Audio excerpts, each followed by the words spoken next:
What is up? I'm Sergeant Ballistic, but you guys can call me Brian.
What is up? I'm Sergeant Ballistic, but you guys can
hello.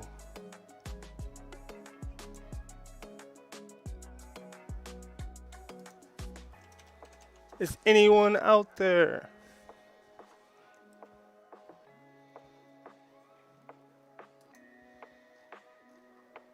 So I wonder if YouTube is actually working.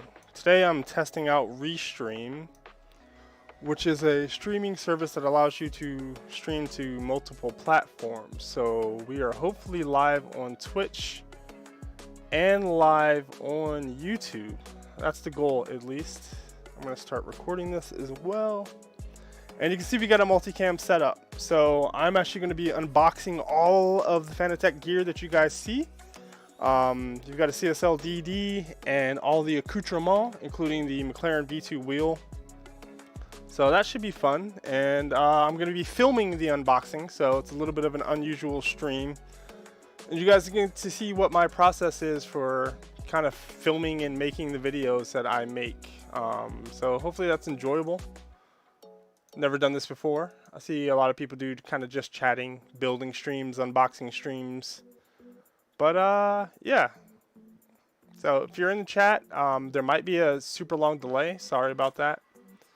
But so we've got several cameras. We've got the main camera is my stream cam up here. So that's going to be pointing at the desk so you guys can get an idea of what I'm kind of doing in terms of the unboxing. But yeah, I've also got another cam at the desk so you can kind of see me if I'm sitting, you know, what I'm doing with the camera. And then the middle camera on the bottom is actually what I'm going to be filming. So that's going to be moving around a whole lot. I debated on making that kind of like the main one, but I'm going to be picking it up and moving it, and I was worried that's going to make people sick. And then finally we got my kind of sim rig camera. So give you guys lots of angles. Let me know if you guys want to see a different angle. I do have some music playing. Let me know if that's too loud.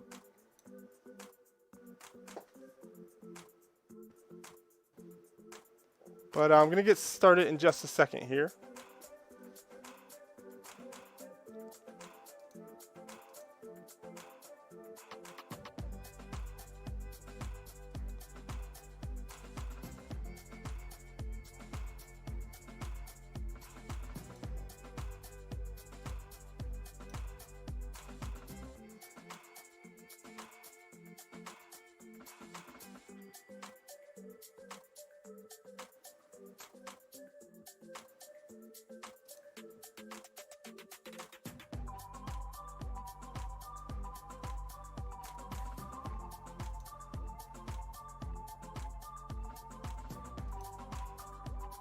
And in a bit, I'm going to tweet out that I'm actually streaming.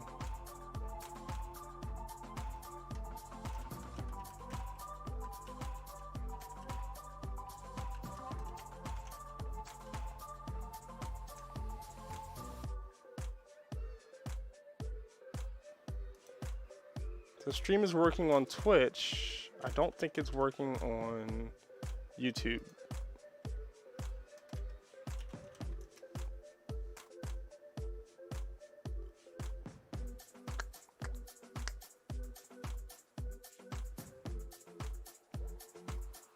The music that's playing is Epidemic Sound. I use them for most of my videos.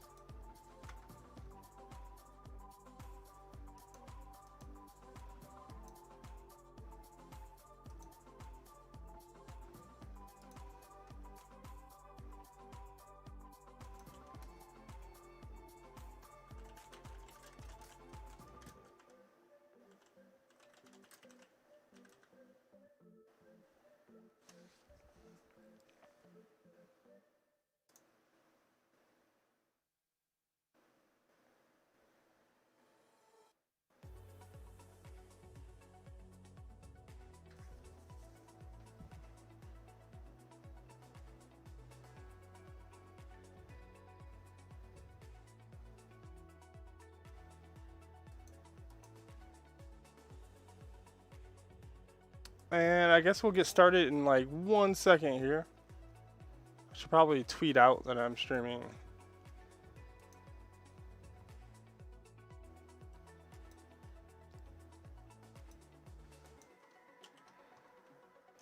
What should I title this? Unboxing stream. Exclamation point. Unboxing and filming stream.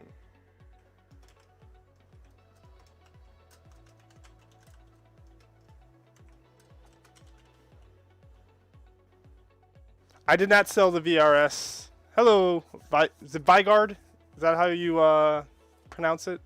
I didn't sell the VRS. It's still on the rig with the FPE on it from GSI.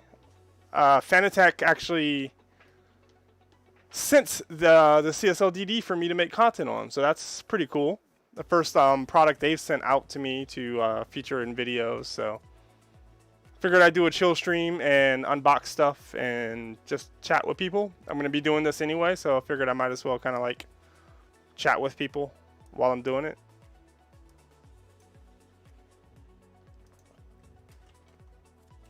DD.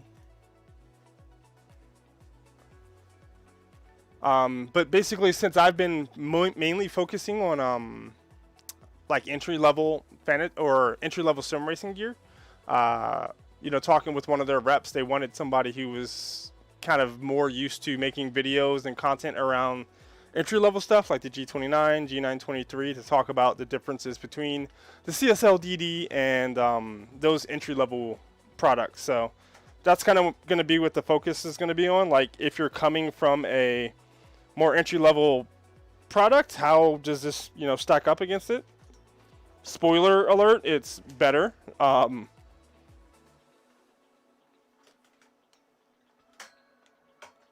But I'm going to try to articulate that in a way that's helpful to people.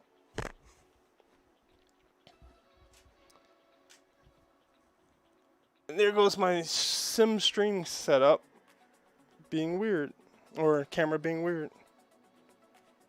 So I'm also using a new camera today. My normal camera that I used to film, the 90D, is actually kind of broke. So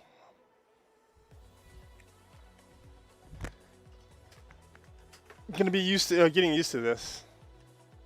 What's your current setup, Vigard, that you're racing with?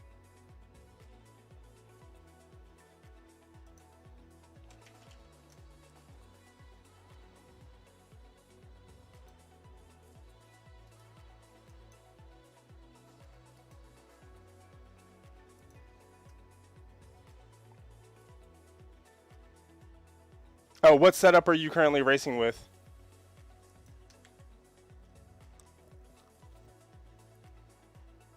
Is my mic level okay? How's the music level versus my mic?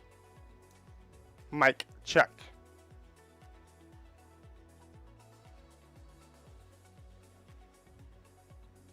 Oh, yeah. I remember that. Everything going well with the VRS?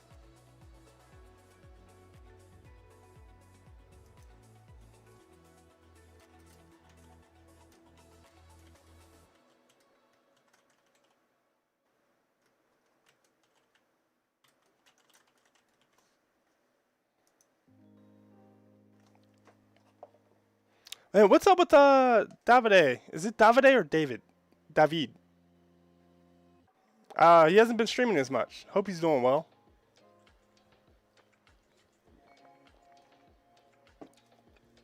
I know he's got VRS in the Maca wheel. He seems to really like the Maca wheel. I've also got this Antlion wireless mic. Space issues. That's rough. Sorry to hear that. Hopefully you can get back into it if you really want to later. But life can get in the way of things. I know how that is. Like, I think I just mentioned, my main camera broke. So I had to send it off to get repaired and then get a new one.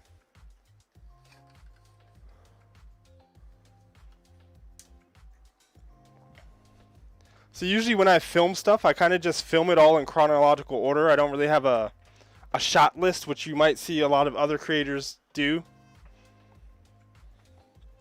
where they have a list of shots that they want to get.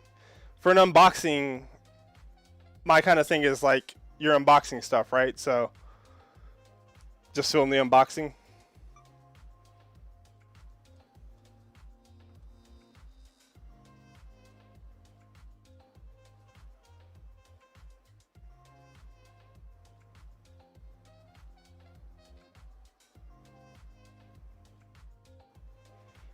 Is this on manual focus? So you're going to be seeing me doing a lot of panning and tilting and such, which might get a little bit boring for you guys, but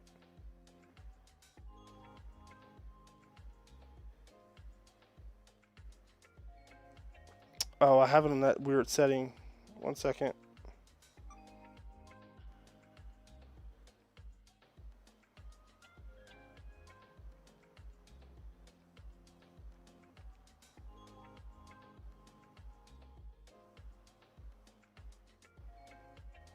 Oh, word. Yeah, get some sleep, Vigard. It was good talking to you, though.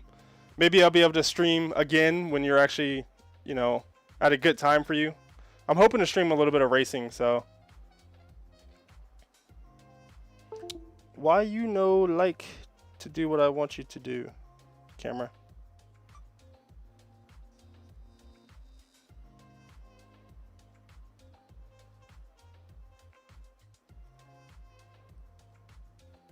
There we go. Hopefully that camera should be back on now. And now I can actually zoom in and focus.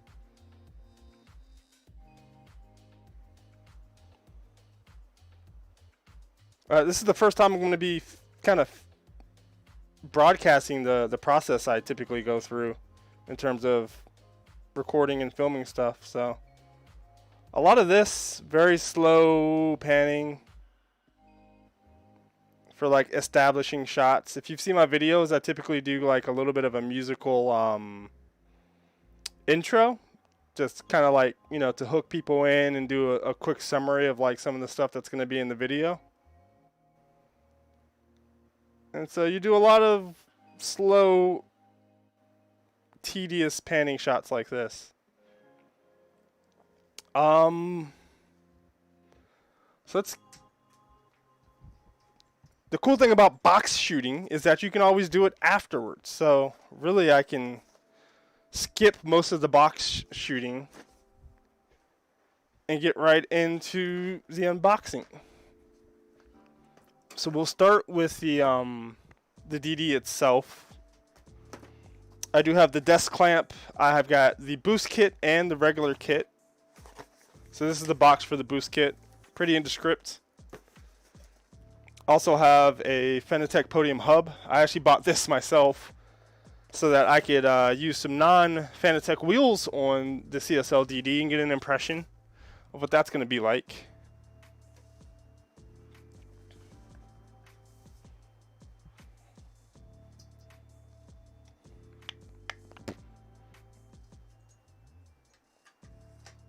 And let's raise up the camera to get into my typical unboxing camera angle.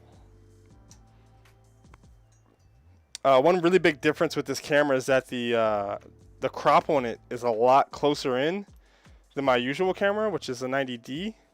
So I have to shoot from a lot further back or a lot higher up, which is a little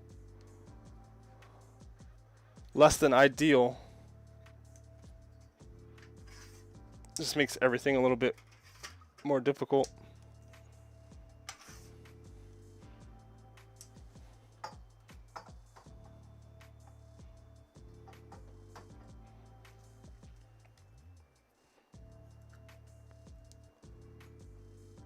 Boom! There's my unboxing angle.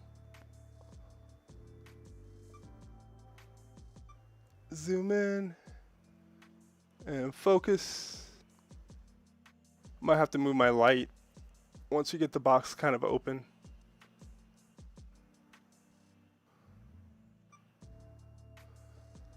I don't know where my unboxing knife went.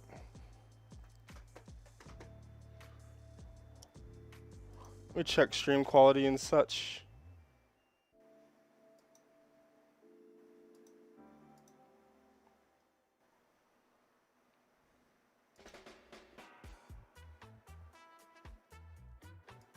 If anybody has any questions about what or why or how I do anything, let me know.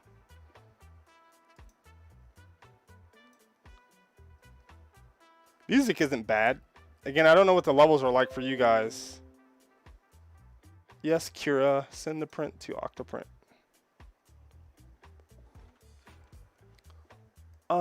So usually do like a little bit of like this guy.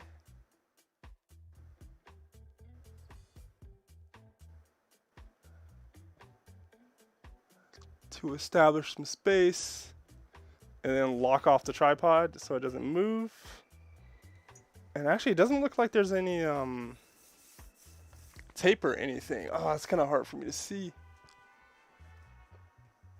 One funny thing that you have to do when like filming unboxing is kind of get used to doing stuff you would normally be looking straight at, but do it while you're looking through a viewfinder, which is kind of weird.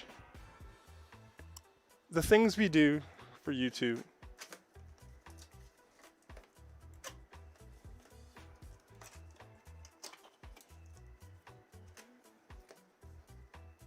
Fanatec always puts little messaging on their packages. My limit is further than others.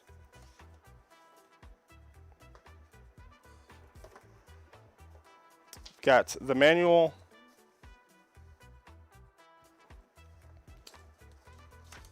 Stickers. Mine are a little scrunched up. Hopefully the wheel's okay. There's a big dent right here, but I don't see what that would have come from. Strange. Oh, they give you 3 little finger holes to get the foam out. I like. It's like they knew people were going to film their unboxings. So we have an accessories box. Get it out of the way first.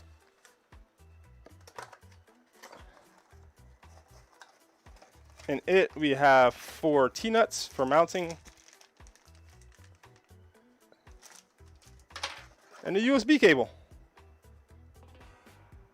Of course, the power supplies aren't really included because they are packaged separately, because you can buy either the 5 Newton meter, I think it's 90 watt, or you can get the 8 Newton meter boost kit. And USB-C. I like it. That should be standard by now. I'm still getting products with like micro USB and mini USB. And it's like, WTF, mate. Alright, now for the actual unit. And it is a unit. It is dense. It's like 160 by 160 by 160 millimeters. But there's a lot of probably very powerful permanent magnets or electromagnets in here. Desiccant packets flying all over the place. But yeah, there we go. Like I can kind of one-hand that boy. So we've got metal case here, and the front and back are plastic. Of course, the QR1, but this will be replaceable with the QR2 when it comes out. On the back, you got the I/O. There's a data port, which I'm not really sure what that's for. And then all of your inputs on the bottom, T-slots for mounting. On the side, you've got 2 spots for T-slots. And on the front, you've got the power button. Pretty simple. They do have their 4 holes on the front. These aren't meant to be used for mounting. That's for accessories, like their static shifters and screens and stuff. But not a whole lot to it, besides the dense motors. So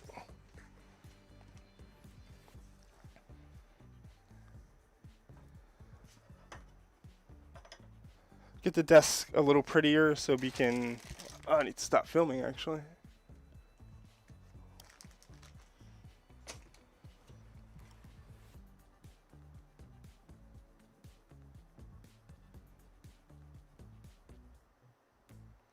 All the notifications right now.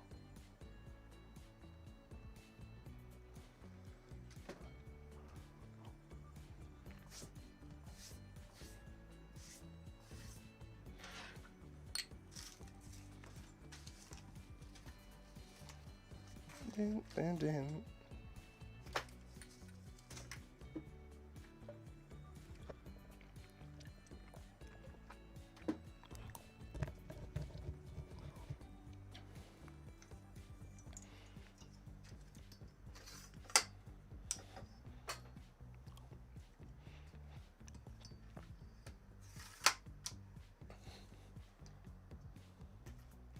Actually, let's keep this overhead setup going and unbox. How do I want to do this? Do I just want to like move through stuff and unbox everything?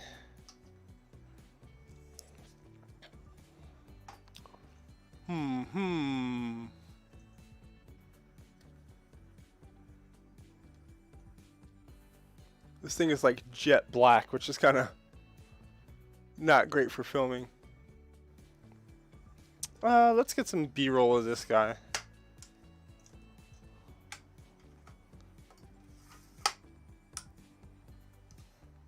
Oof.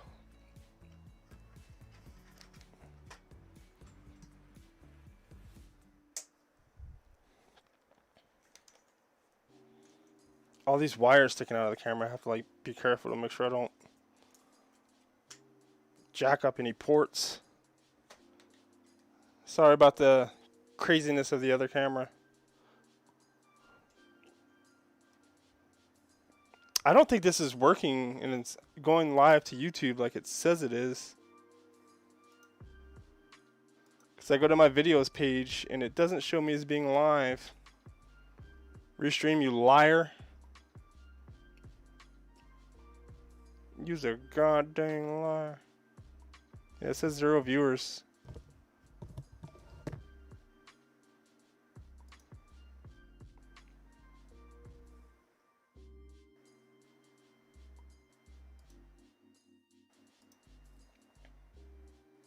I have all the cameras.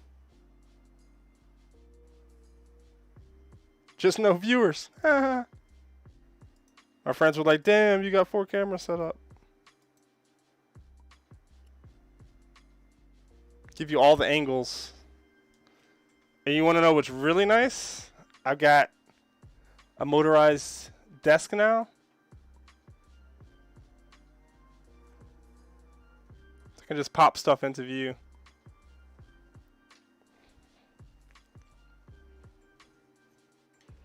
Tom, if you're watching, I kind of wouldn't mind like streaming doing your build.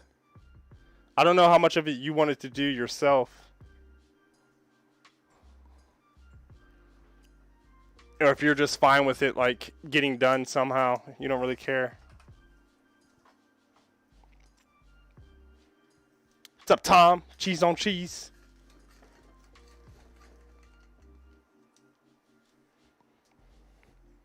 Oh, you can see wires and randomness in the background. Can't have that. I have to navigate cables. Scheisse.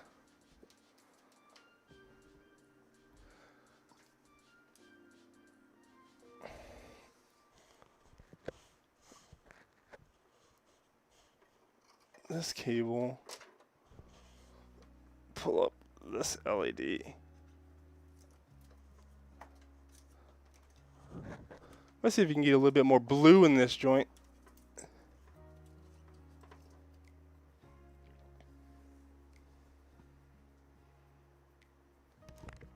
Hey Google, make the office lights blue. I hope that didn't set off anybody's Google thing. Google thing? Google Home.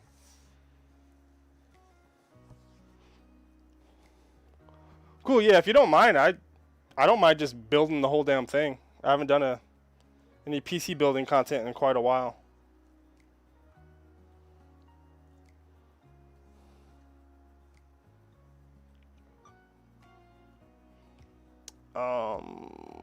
Focusing on that guy.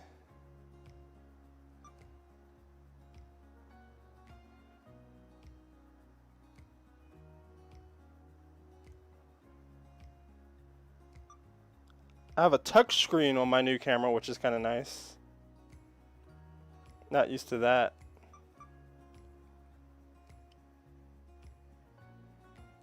Is that a ghost trap where? This thing?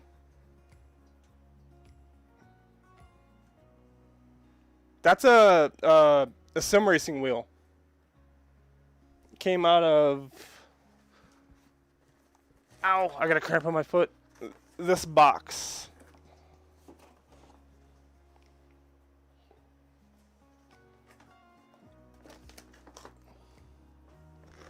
I don't know where center camera is. I've got so many freaking cameras. Oh, this is the center camera. You can tell I'm a pro streamer. There's gotta be ghosts in it. I need to remember to take some stills too. I always forget.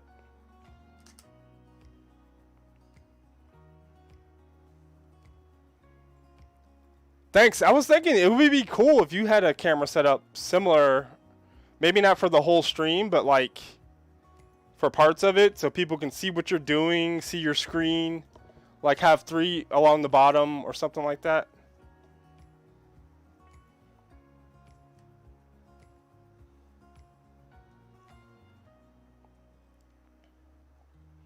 So here I go panning again. This is half my life. It's just doing B-roll pan shots. I like to do some where it like stops on the product, and some where it kind of goes past the product.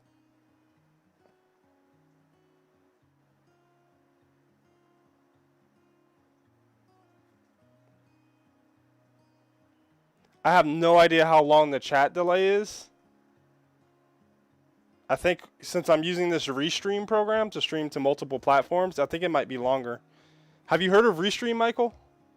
It allows you to stream to like Facebook, Instagram, Twitch, and a bunch of stuff at the same time.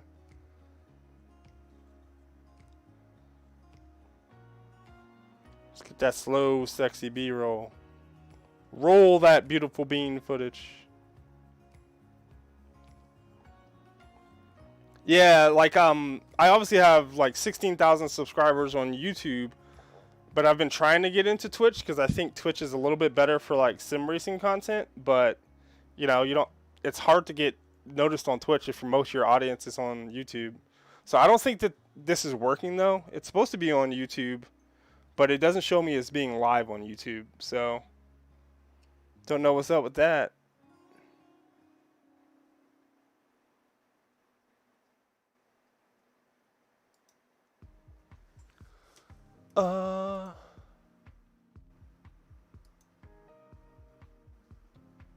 Well, actually it does say I'm live on YouTube, but it's asking me to go live. I don't get it.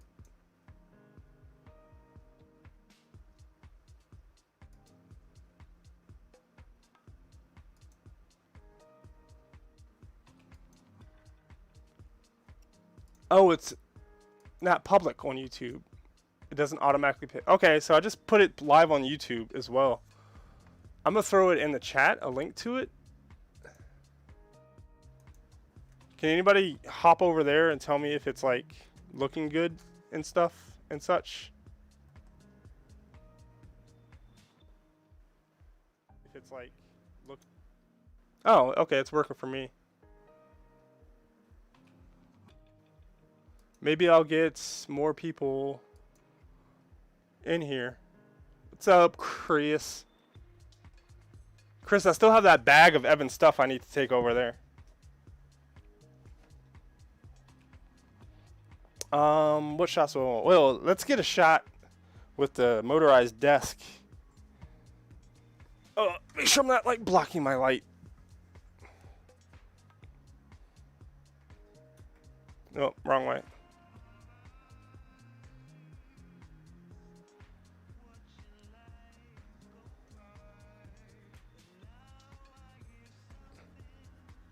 Oh yeah.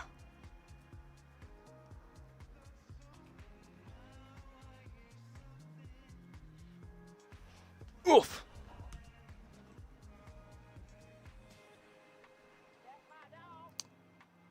What's up, Addison? Zarch. What does Zarch mean?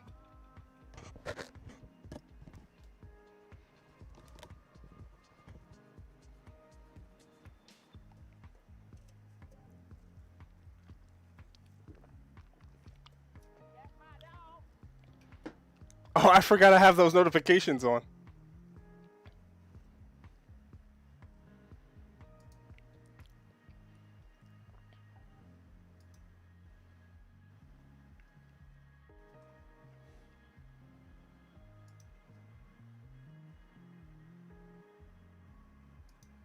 I do not get the YouTube things and stuff. No, this is not made for kids. Better not bring your kids.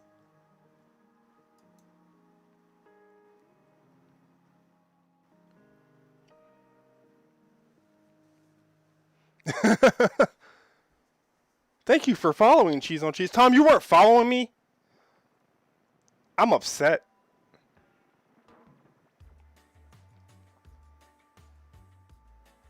So this is public now. Tom, don't stream. Oh, my bots don't like you, Tom.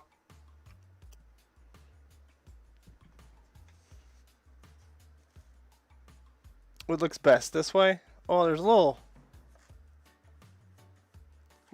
schmutz on him. Is schmutz like Yiddish?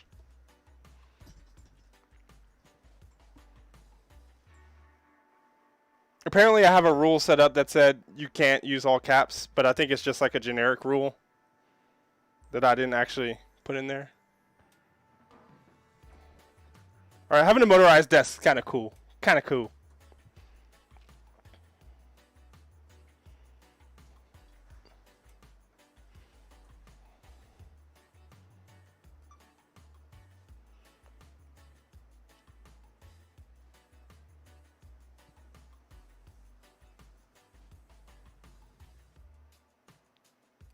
You're watching Hocus Pocus alone?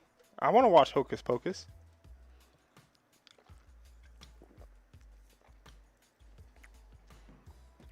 Alright, so I should be live on YouTube now. If anybody's on YouTube, let me know. What is up, YouTube?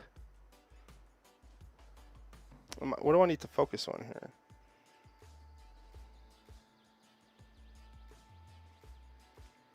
I guess the Fanatec text, maybe.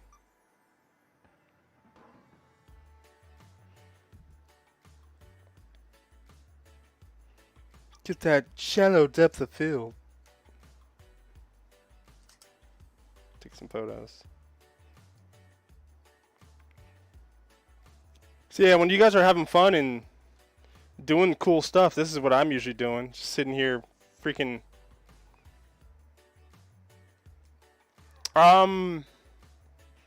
I have a Lazy Susan somewhere, but a lot of the products I have or get are too big for them. And they either like are jerky or just don't give smooth motion.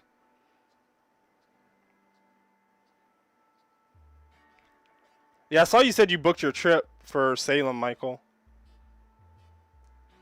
Bring us back some cool Hocus Pocus stuff. Let us know if you meet Bette Midler or Sarah Jessica Parker. Are you gonna take Binks? You gotta take Binks, right?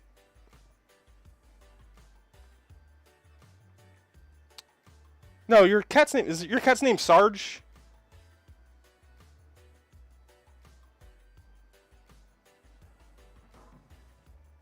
They're shooting a second movie, a second Hocus Pocus with like all the original people. I did not know you had two cats.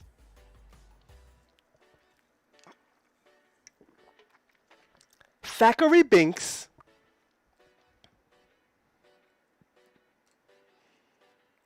Just these same repetitive ass shots over and over and over again.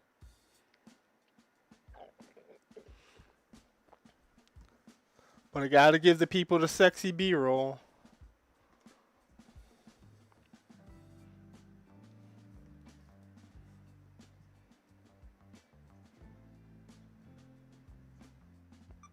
Apparently if I cover the eye hole, the eye viewfinder, it turns off the screen, which I don't like. Did not know that.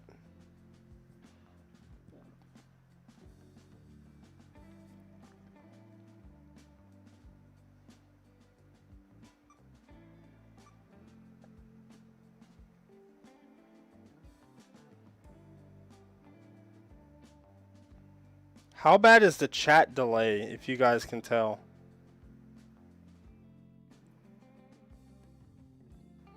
So this is the bottom middle camera is a Canon M50 Mark II, so it's like a $600 camera. And then I'm able to use all the lenses I already have for it with an adapter. So it's a mirrorless DSLR. Oh, I don't think you can call it a mirrorless DSLR because it's not a single reflex lens. It's just a mirrorless camera.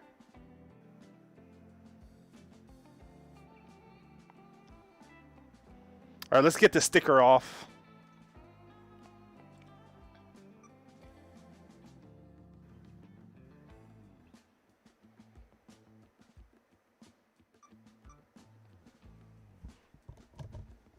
Yeah, it's I was explaining to people who were in the chat earlier that my main camera, the 90D I bought, I think I told you guys, it broke. So I had to send it away to get repaired, and it's been taking like 3 weeks now. So I saw this on sale on Slick Deal, so I bought it so I can film some stuff in the meantime. Alright, so how can I do this without blocking the light? This is my life, just trying to figure out where I can stand to do stuff to make it look natural, but it's like completely unnatural. So I have to tear this.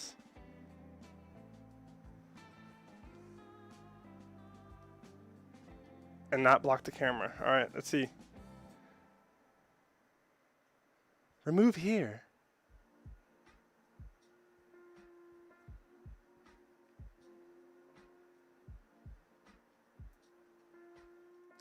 Actually, let me film what it says on the thing as well. I can feel the stator, like rotations or something.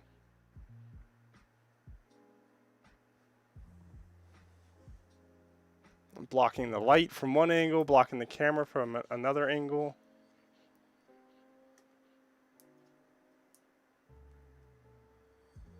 Oh, it's just peeling this thing. And this freaking sticker stays stuck on. That's terrible, Fanatec. Oh, it's gonna take forever to get off. What? Use a nice PVC sticker that doesn't leave crap all over your $400 product.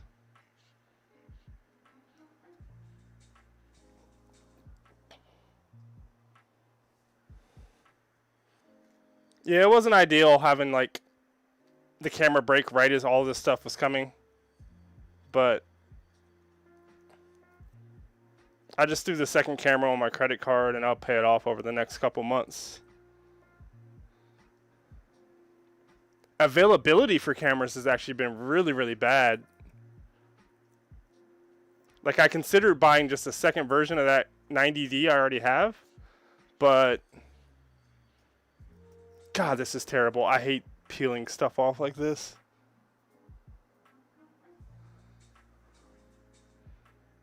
And it's never going to look nice. I'm going to have to like take alcohol and a rag to get all this residue off. Okay, that's some feedback. They probably already gotten it though.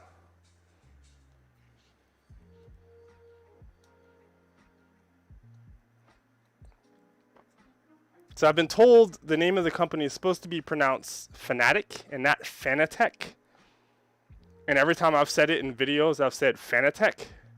So I'm trying to work on pronouncing it the right way. But like the first time I heard it, the person who said it, who's like a YouTuber, said Fanatec. So I assume that's the way it was supposed to be said.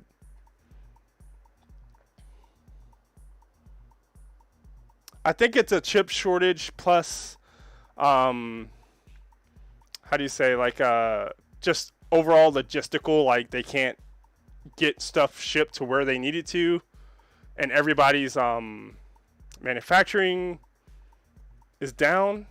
I don't want to film this if it's gonna have all this crap all over it. That's annoying. Yeah, so it's probably the semiconductor stuff, which I thought was gonna have a bigger impact on phones. Like all of those like top tier flagship phones, those require like a lot of semiconductor production.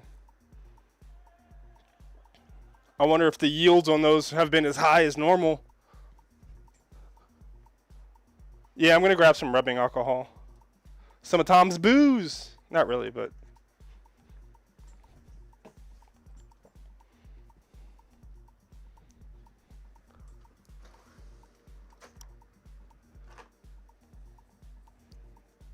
what are you guys doing besides watching? You guys gaming?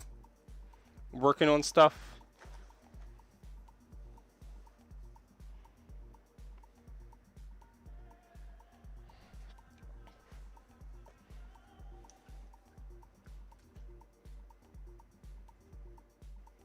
You're making a PowerPoint slide for your CNC osmosis presentation?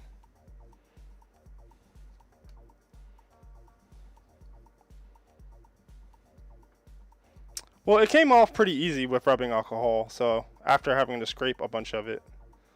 So that's at least not too terrible.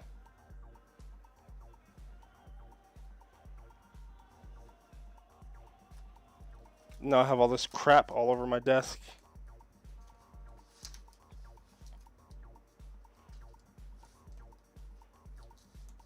Less than optimal. This is suboptimal.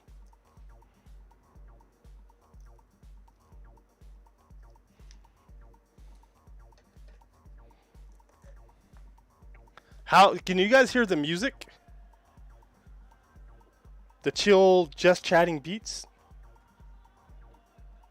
What if you peeled off tape and it left glitter behind? That would be terrible. No music.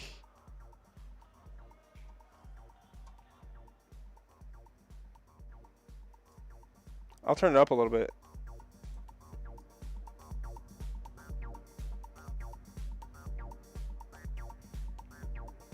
How about that?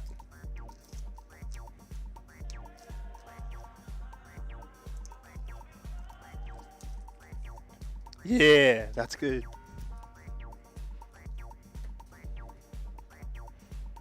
So random, I had the most disappointing Subway sandwich the other day. I got a steak and cheese and it was just like inconsistently hot. And the bread was like half burnt on one side.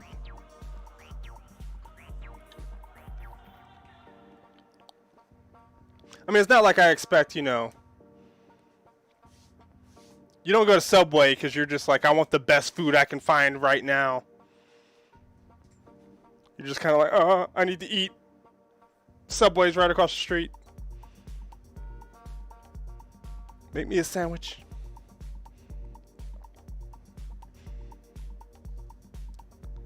Let's get some more fancy B-roll.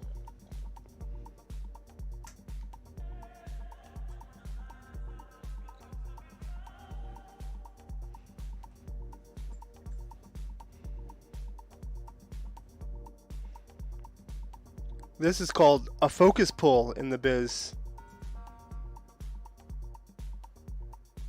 Trying to figure out how I want to compose it.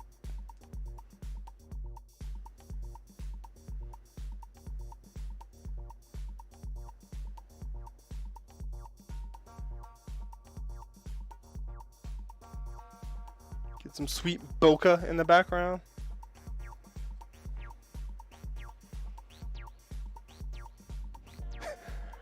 The Broodwitch. What about the fried, the sun-dried tomatoes? I took them off. You what? I'm not marrying that bag of bones. It's one of my favorite lines from the show.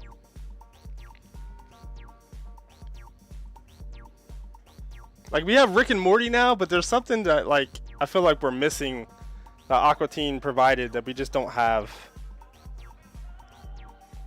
Especially since they were only, like, what, 10 or 15 minutes long or something like that? God, I gotta turn off this bot. Hold on. I don't know how to do it, to be honest.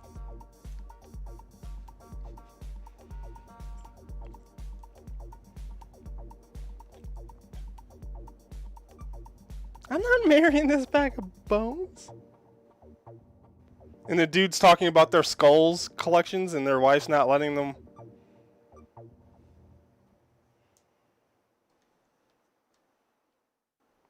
I need to go a little bit lower.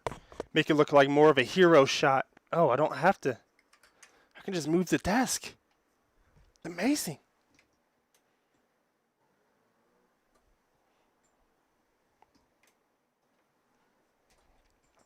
That's a tip. Whenever you film things from like a lower stance, it kind of makes them look more imposing.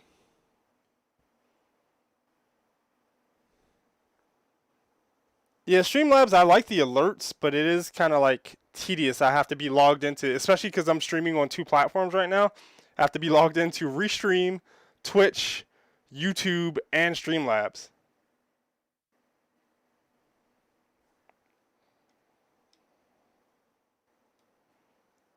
Let me get a static shot. So this is what the camera naturally sees right now, all my terrible cable management.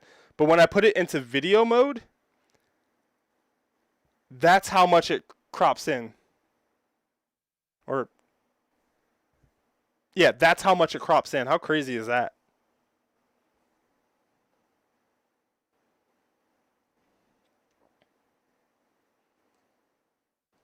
I can't remember if I took a picture or not.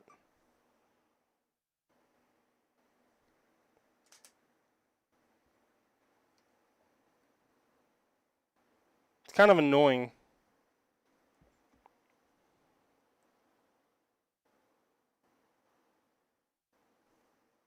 I guess that playlist ended. I need to get the music started back up.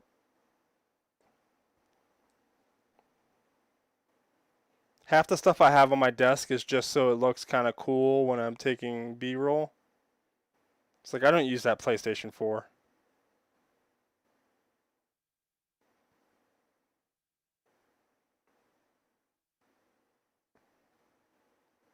The little archer guy.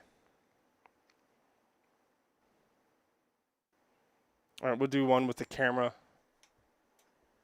Bring it, or the desk bringing it into the shot. Oof. It's a little fast, but we'll see how it looks in when I'm editing.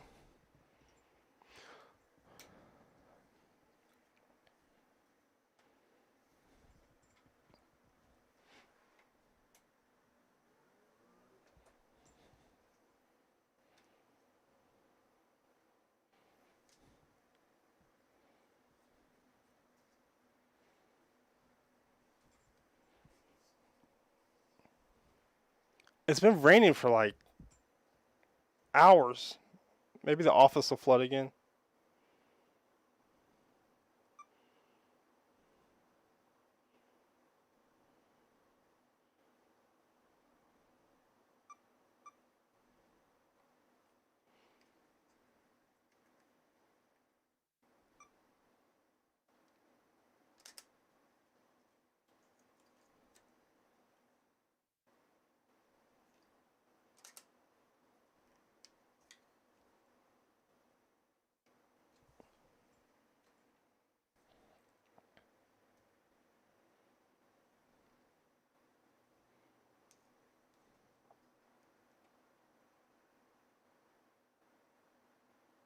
That looks a little hot.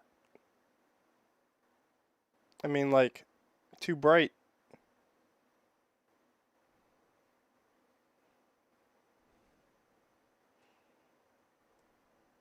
And also, why is it on f2.8? Oh, because I switched over to video. That doesn't look as overexposed.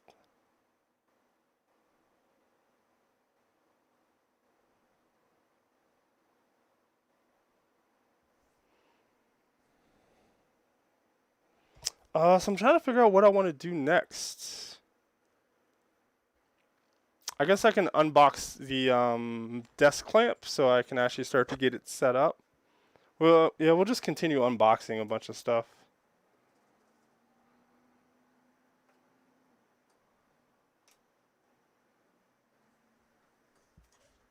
So that is the CSL DD wheelbase. Now we'll get the table clamp, which isn't going to be nearly as sexy, but we must be thorough.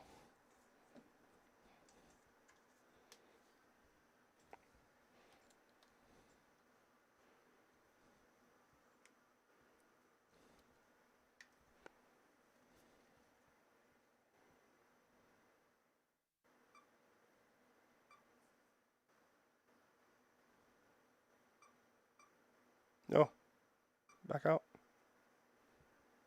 That as wide as I can get.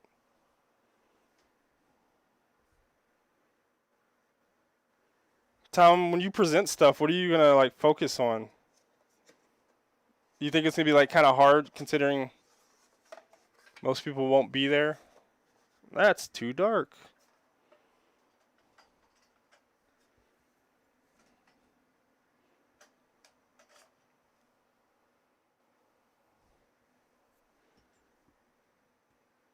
Well, it's just a table clamp. So we got the bottom piece. It has these little flippy boys. Got the box. What's in the box? Oh, it's the screw, and this will slide into the T-nut mount.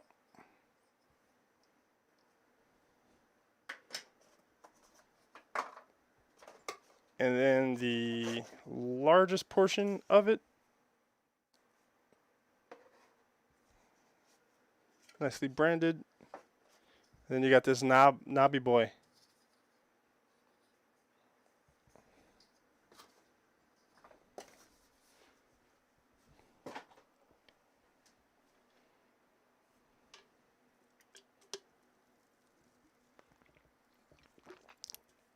Tom, you got to come into contact with people sometime. You can't just live in a box with your dogs fighting and licking each other's eyes. Well, that's annoying. Set up straight.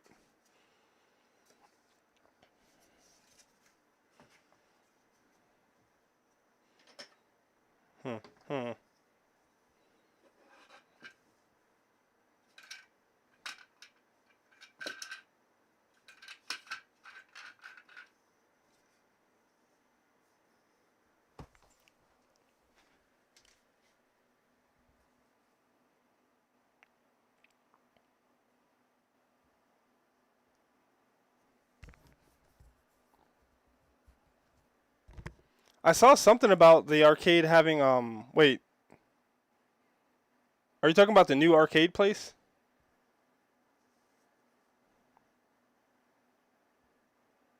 Oh, Roanoke. I've never been. I'd be willing to go at some point. We get a nice little top-down shot of that guy. Am I blocking the light?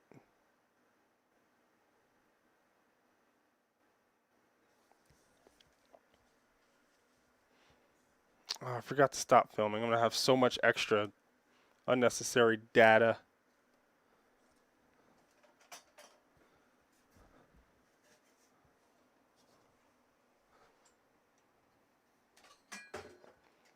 That arcade that just opened up downtown at that weird church place, they're having something like you sign up for an hour to go play.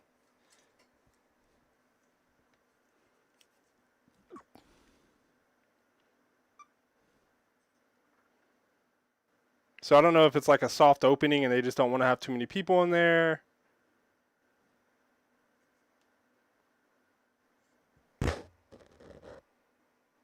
Sorry if I'm rubbing my mic on stuff.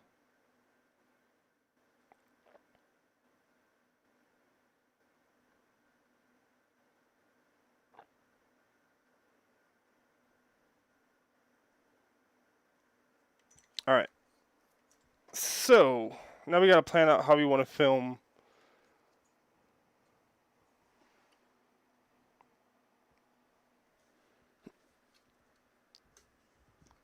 Attaching this guy. Well, yeah, I have to figure out how it works first. It's like it'll sit like this. That sticks fairly far out. So you slide it on and try not to drop it. It's probably easier to slide it, have the like that, and slide it on.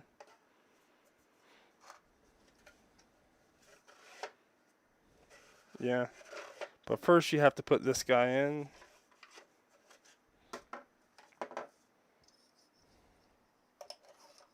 So he'll go in there.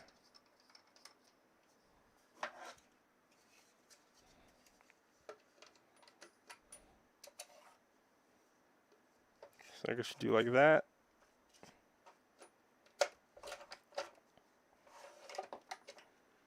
That's weird, but okay.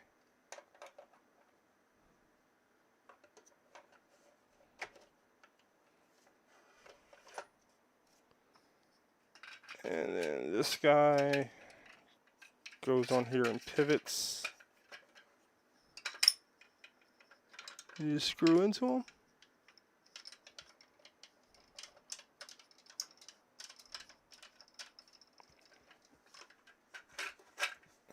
Kind of smack it, flip it, turn it around.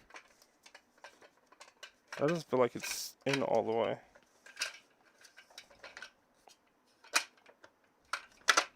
There it is.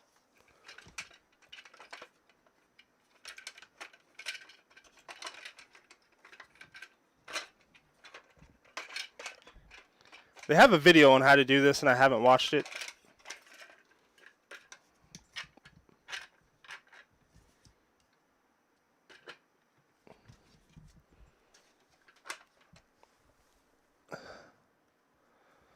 Mouse mats probably going to interfere with it a little bit.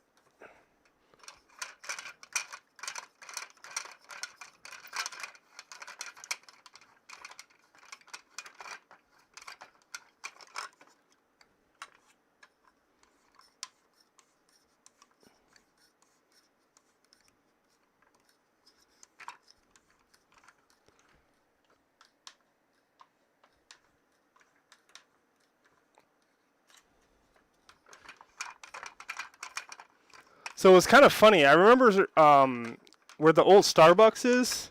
That's not there anymore, where Nick worked. Somebody put like a little, I would like to see an adult arcade put in here. And I was like, yeah, that's really going to happen.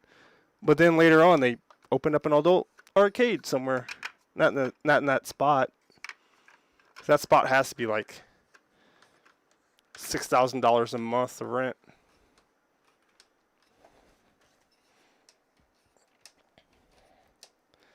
So that's a little finicky to get on there, but it feels solid. It'll tilt down a little bit, which all clamps kind of always end up doing, which is annoying because sometimes you do put a little bit of downward force onto them. But overall, it feels, it slides a little bit when I like explicitly try to pull it off.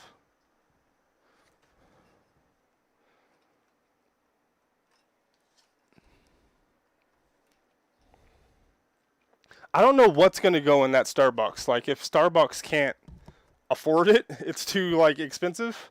And plus, they opened up, like, those other 3 stores.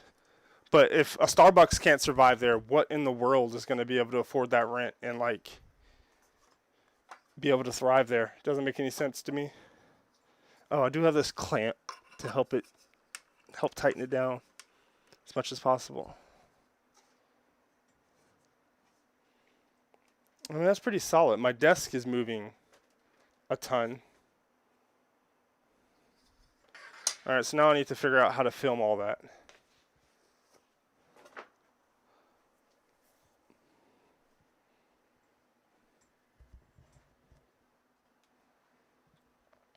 Yeah, we need 3 more vape shops, all in Kent Square.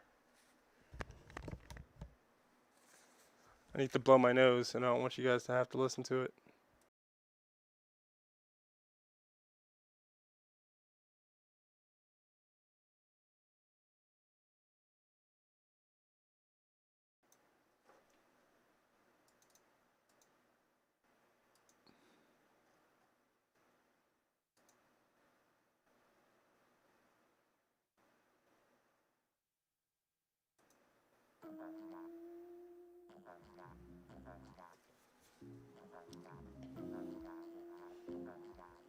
That one camera is just bright ass lights.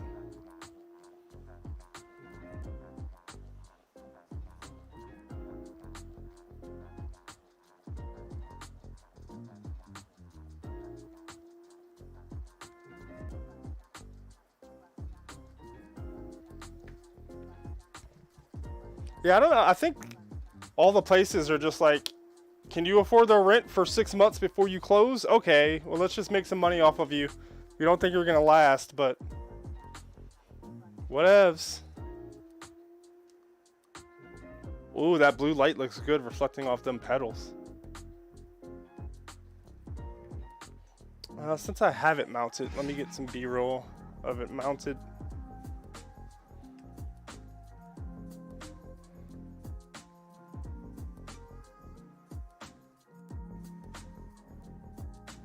Get the Fanatec in focus.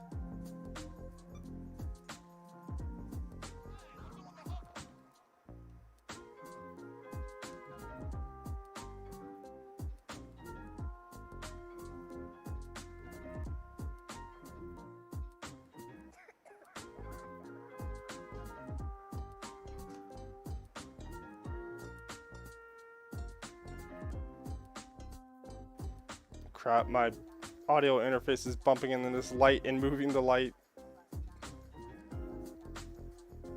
Hopefully it's not noticeable on film.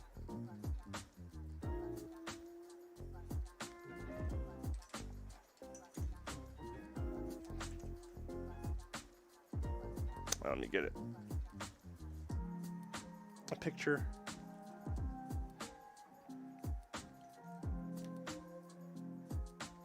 I don't get how half the businesses in this small town survive, given that there are so many redundant ones of them. Like, we have like 3 cookie delivery places. Like, I can imagine during finals week they get a lot of like care packages and stuff, but like,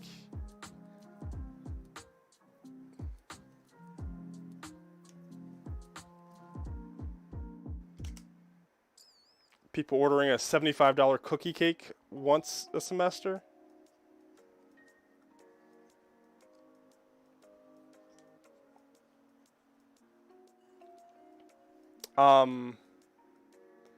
That hookah bar across the street from the pub, I've seen the owner. I assume it's the owner. There's one guy in there smoking hookah every time I walk past it. And one time when we were sitting at the pub, I saw a bunch of college students go in, and then like they seemed like maybe they smoked and then left, but they were in there for like 5 minutes. It didn't. Like, that's prime Main Street real estate. That's way too hot.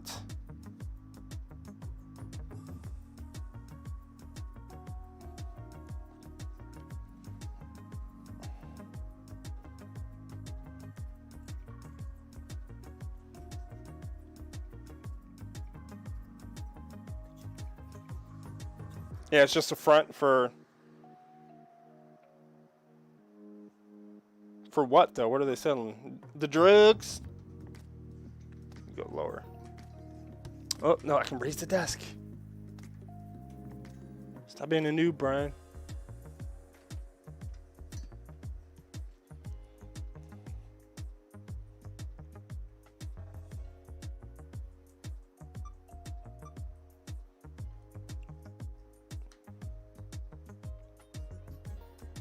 But if I go lower, you can see my cable mess. What to do?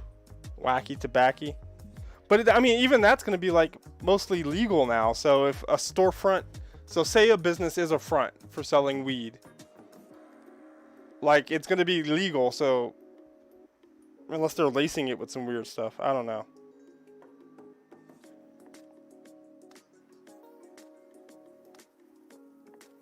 Maybe it's more hard drugs.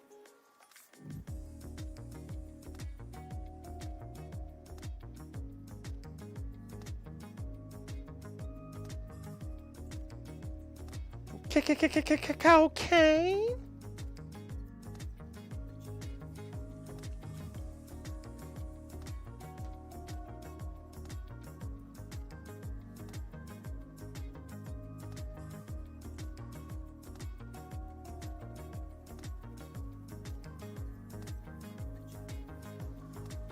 I still don't know how I'm gonna film like actually setting this up. It felt so awkward doing it.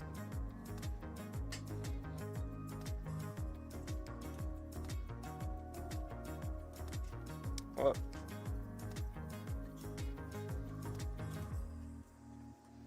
Sometimes the motors are just like, we don't really like all this weight on this desk. We're not gonna go higher.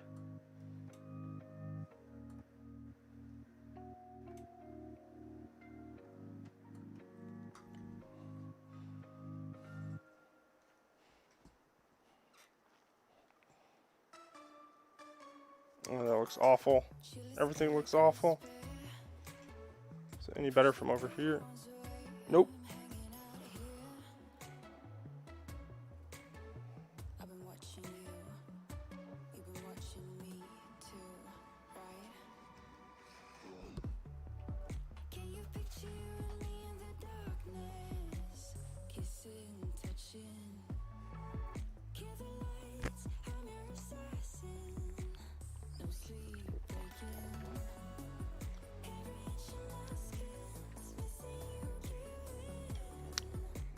Oh, stupid cables. Alright, this one I can move. If I can reach it.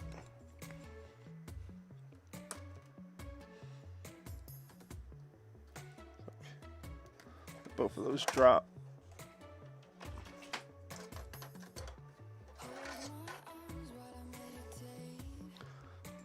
I need to like completely redo all my cable management. But I'm constantly taking stuff on and off of my desk for filming.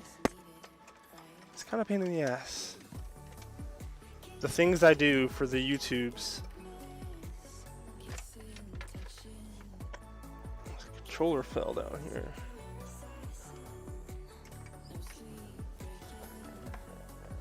One of these outlets really sucks, and if I move a cable too much the wrong way, everything will just turn off.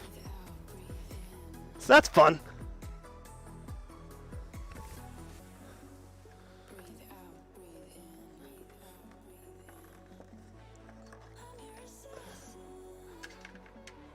That's like getting a lot of them out of the way, slightly at least.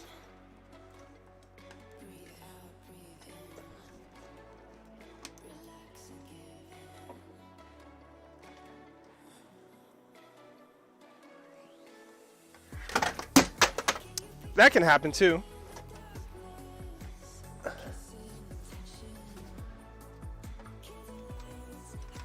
That's just great.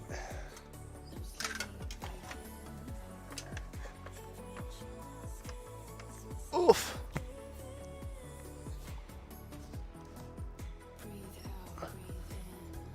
Whew.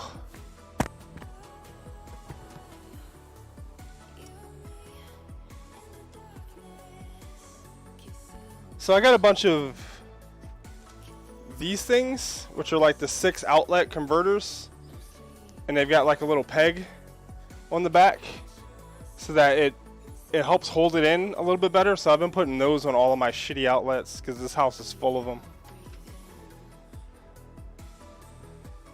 That cleaned up the shot a little bit.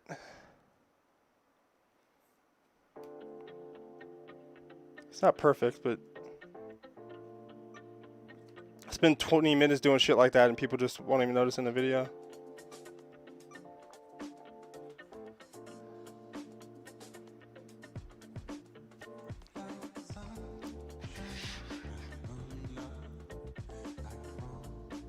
Fuck it, we're doing it live!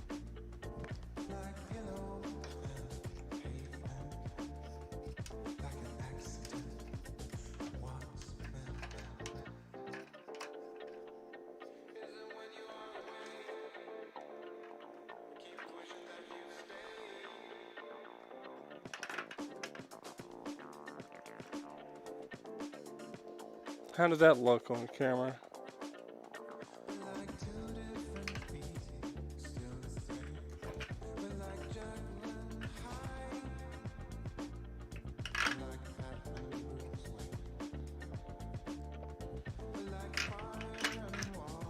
That's good enough for the time being.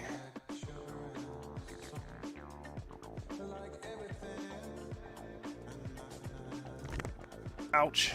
These cables are really starting to become a problem.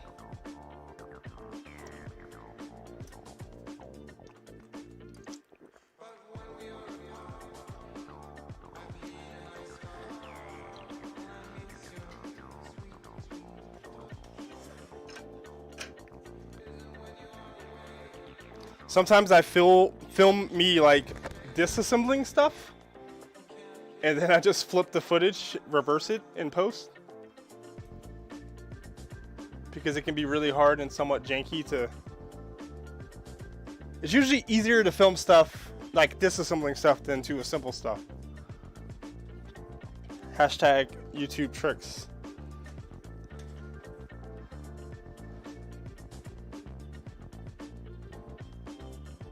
Hashtag pro YouTubers hate this one secret.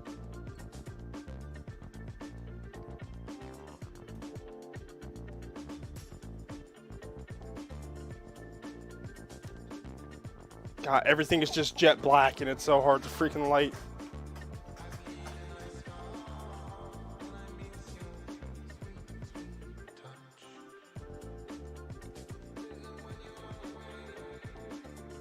I don't like how warm that light is either.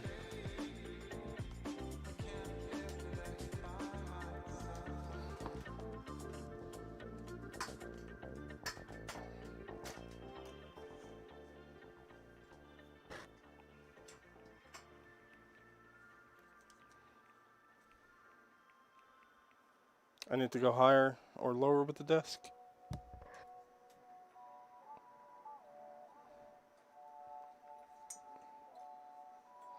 Get that isometric view.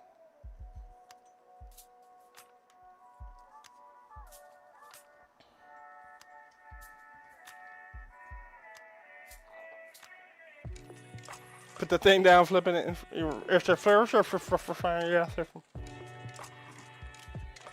Oh, is my stream cam frozen? Or is it okay? Well.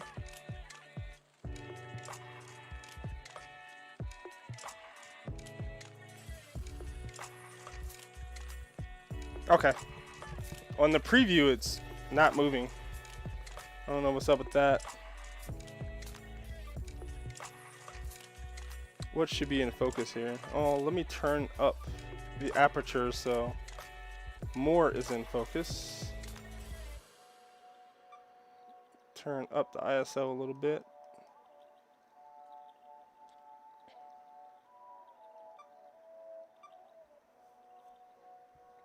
I still don't like the lighting.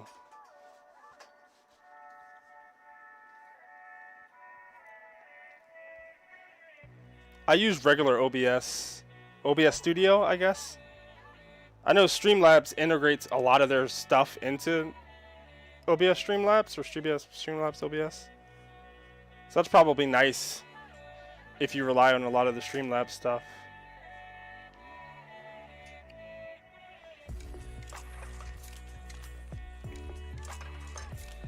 So what's the best way to film this?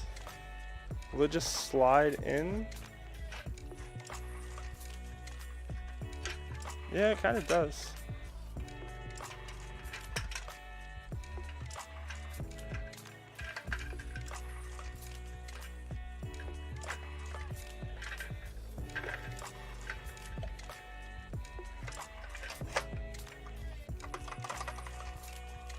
How did that look on camera?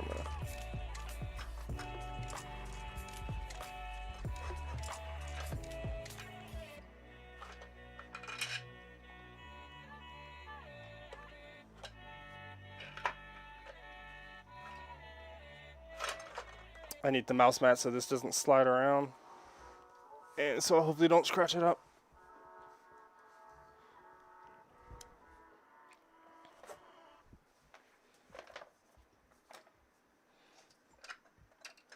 I started to use a lot of the Streamlabs stuff when it was new, and most of it was free. And then, of course, they started charging for stuff eventually, which I understand, but it was also still kind of frustrating.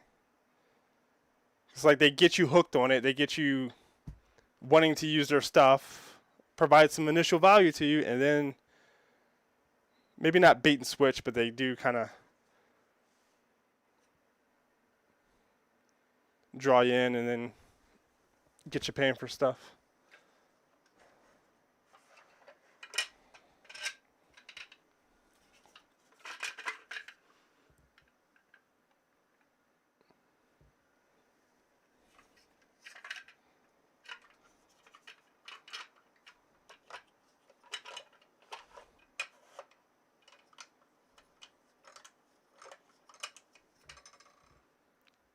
That's okay.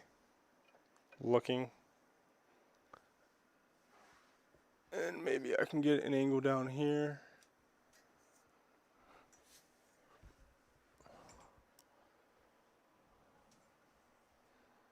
Yeah, I can see it being worth it if you're actually like getting a income stream to be able to provide some of the extra value that it kind of gives you, but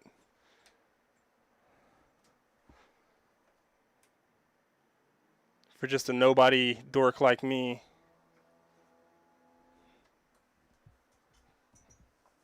that averages like 3 viewers per stream, doesn't seem exactly worth it.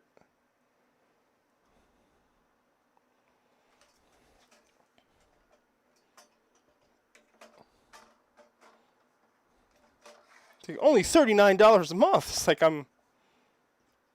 I'd be losing money.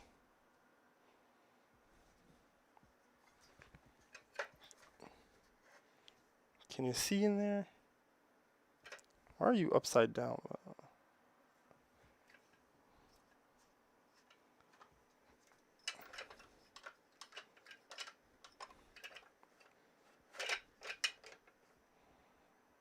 Well, you can kind of see in there. I actually need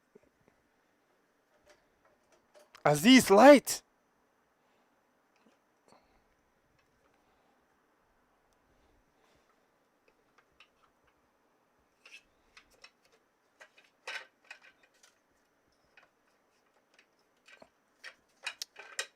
Oh, this is so awkward trying to film.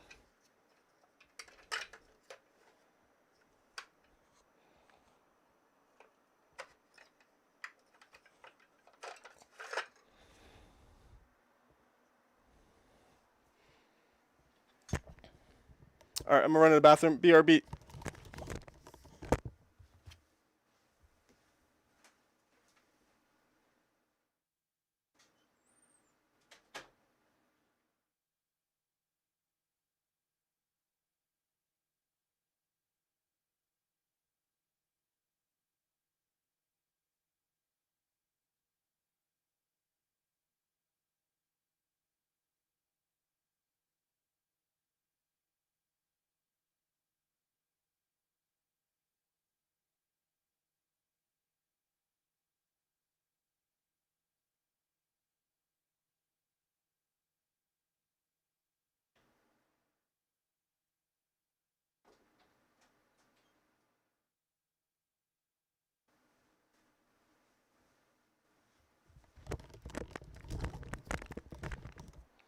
So what's kind of your goal for streaming, Michael? Are you looking to like use it as a way to kind of get more people interested in your music, or are you just like, I'm already doing stuff, so I might as well like stream it? And then I can film doing this little sub assembly, I guess.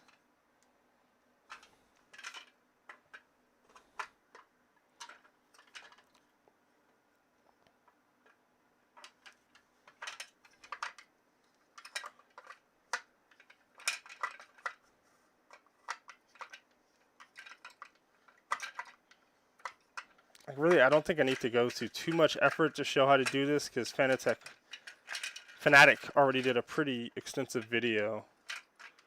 I can probably just download their video. It already has like Fanatec all over it. Fanatec, damn it.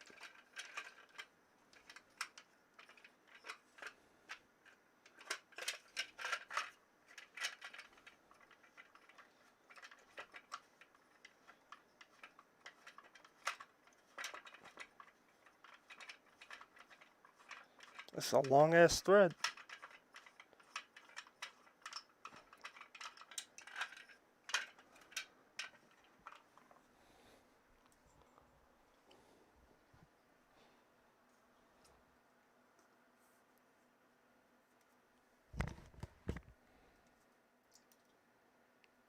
Did you get a new charger for your MacBook? And the music stopped again.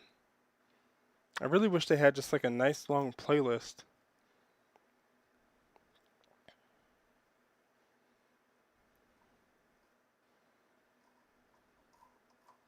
Like all of their playlists are like 6 songs long. How is that good for streaming? I have to constantly change stuff. Hello, A4, 22%. How's it going? The first person who's chatted from YouTube. Welcome.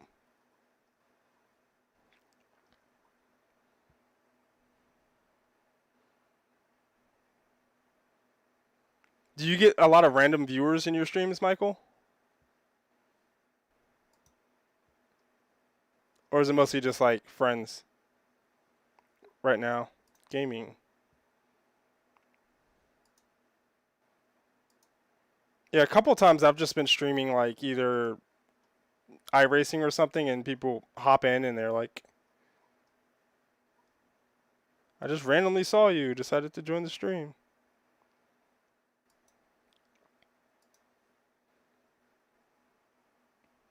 A4, 22%. Are you into sim racing?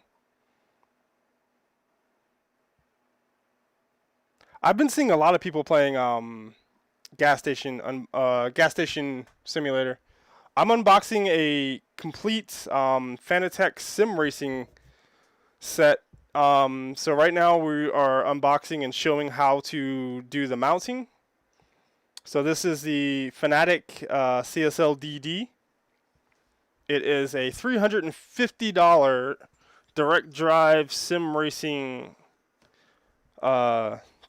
wheelbase. So that's the least expensive sim racing or direct drive wheelbase that's come out so far. And Fanatec sent it over for me to do some content on it. I've done a lot of videos on a lot of lower end products like the G29, G920, G923. So they thought it would be a good idea for me to kind of showcase it in the kind of realm of the lower end stuff, because a lot of the people who are already doing stuff, they already have like $5,000, wheels. So it's kind of hard for them to kind of relate what it's like for a like kind of a newcomer. I've only been sim racing for about 2 years now, kind of off and on. I stream a little bit on Twitch. This is my first time live streaming to YouTube in like 4 years. So I've streamed some races on Twitch. I've got some videos up on YouTube where I've done some racing, but I need to do more of it.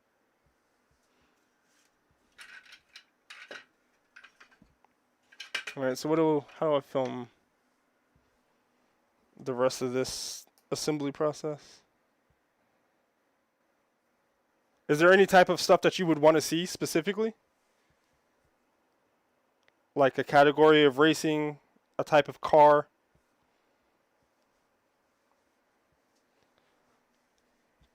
Here, I'll throw a link in.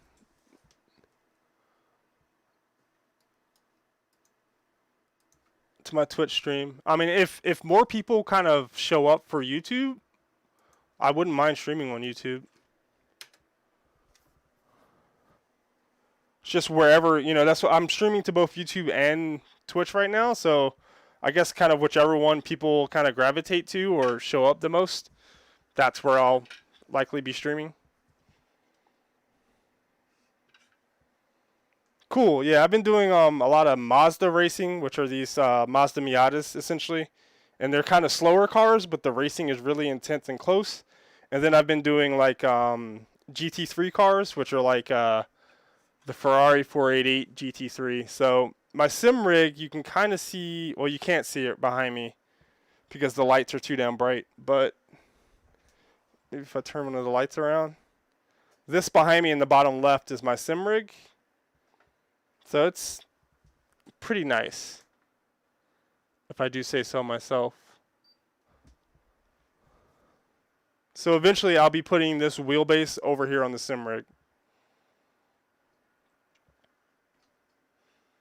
But first I'm going to show what it's like to use it on my desk, because I feel like not everybody has a sim racing rig, so the goal is to kind of cover all the bases.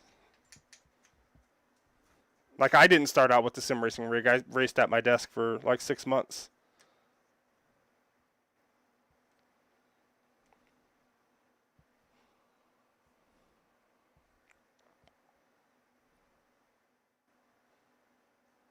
All right, I'm kind of tired of trying to film this, so we're just gonna speed it up a little bit.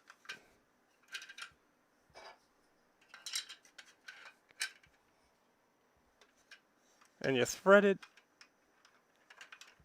which you probably can't see in the video very well.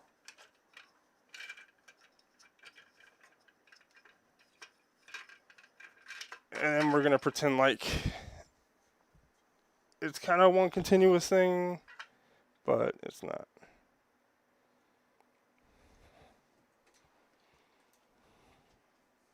All right, so now I guess we can maybe do the power supplies. Those should be pretty quick to unbox. So this is meant to be sort of an entry-level direct drive wheel. Direct drives are essentially the best wheelbases in terms of being able to provide strength and give you a lot of really good force feedback cues. A lot of the lower end wheels, they have lower strength and they don't give you very detailed force feedback. So it's kind of a game changer for Fanatec to create a wheel at this price point that can potentially, you know, be the best $350 wheel we've ever seen.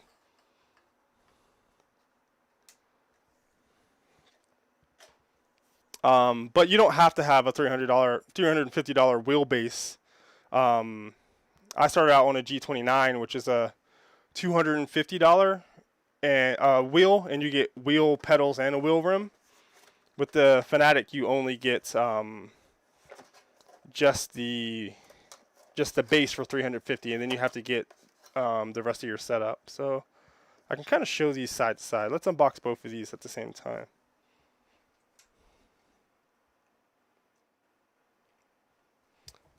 By rig, do you mean like a whole kind of like setup like I have, or just like a wheel and pedals and steering wheel, Michael? Or do you mean like a whole kind of like actual physical rig in order to attach everything? Starting out, you can get, I mean, they sell $100 wheels. I wouldn't recommend getting one of those, just because I feel like you'll very quickly just kind of think it's not enough. Do you know what I mean? like the $100 wheels they sell don't even have force feedback. They don't have 900 degrees of rotation. They just have like a bungee cord inside of them that you kind of like, that gives you some resistance as you turn the wheel. I would say the $200 to $300 price point is kind of where I would recommend people come in, which is an investment, you know, but I think a $200 to $300 wheel will last most people several years in terms of, you know, being enough before they have to upgrade. Some people will choose to upgrade faster. There's the people who have the philosophy of kind of buy once, cry once, you know, like get the best thing that you can right away so that you don't have to worry about like buying and selling and stuff like that. But, you know, not everybody can do that. If you're just kind of testing things out, sometimes you just want to spend $200. The feedback is really cool. I want to bring this stuff into work eventually, to give people a chance to try it and see what it's like. I don't think it's 100% realistic like driving a real car, but it's like the best that you can try to kind of translate it. Yeah, buy once, cry once. I saw that online. And it applies to like computer gear, cameras. I've gone through the process of upgrading. So I got the G9 or G29 for $250. That's a pedal, a wheelbase, and the wheel rim attached to it. And then I got the Thrustmaster T300, and that's like a $400 like combo bundle. And then I really upgraded and got what's on my wheelbase right now, which is $600 wheelbase. And the wheel I have on my rig is like $1,300, but I didn't buy it. Yeah, Tom, we'll use my strongest wheel to play that game.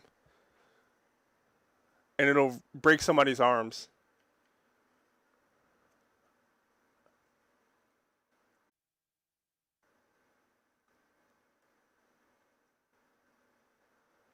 But it's really nice that I have all this extra gear now so that I don't feel bad about like taking some of the lower end stuff into work and having people who don't know what they're doing use it. I'm not like fearful of them breaking it. Share the wealth, so to speak. I don't know where my unboxing knife is, so we're just going to use a box cutter.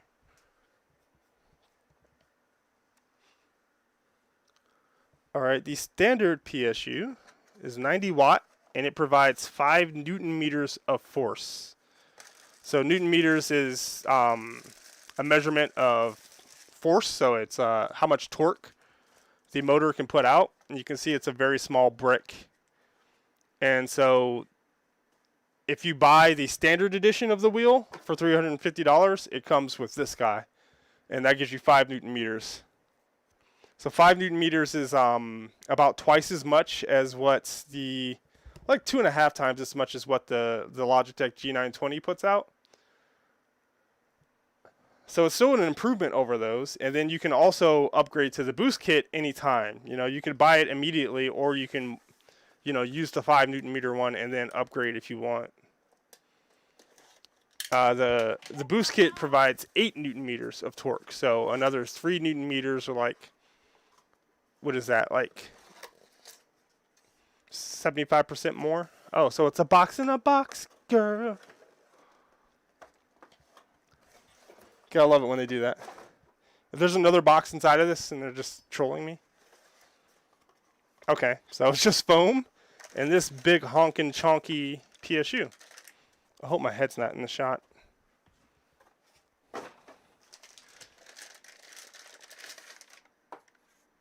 So there you can see the difference between the two.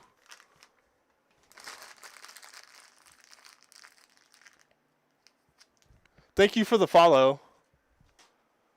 Whoever just followed. And why am I still not getting any music?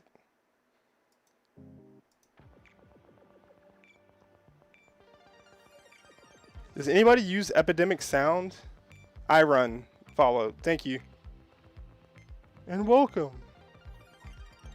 I wish they just had a really long, super long playlist I could keep playing instead of having to like switch playlists every 30 seconds. And man, it is getting hot in this room. It's getting hot in here. Oh, stop recording. Damn it.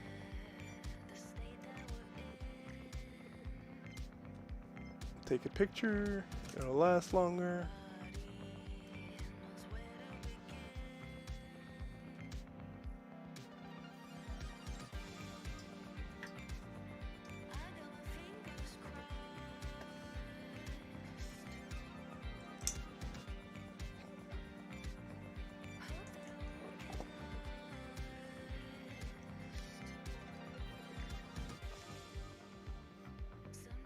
So one of the cool things about this product is that people have essentially been asking for something like it for, I don't know, about 5 or 8 years now. Direct drive wheels came onto the market a while back, but they started out at like $3,000, and there's still some that cost around $3,000, $2,000 to $3,000. But everybody was hoping that Fanatec, Thrustmaster, or Logitech would use their kind of like economy of scale to be able to bring down the cost. And you know, obviously they've probably all been working on doing that, but Fanatec was the first company to bring out this, you know, product. They're calling it the new standard with 2 D's, meaning the new standard is direct drive. All of their original wheelbases were belt drive, and then they came out with 2 direct drive wheels, and like the DD1 and DD2, and technically the Podium, and those are like $1,200 to $1,400. And so Fanatec has put themselves in kind of the upper tier of like mass-produced sim racing stuff. So a lot of people were kind of surprised that they were the first ones to come out with a more budget-oriented direct drive wheelbase.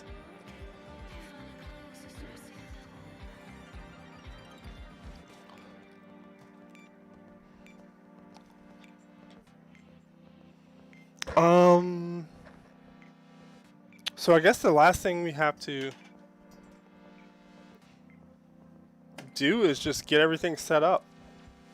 So I already filmed getting the desk clamp set up, so I can just kind of throw that back on there.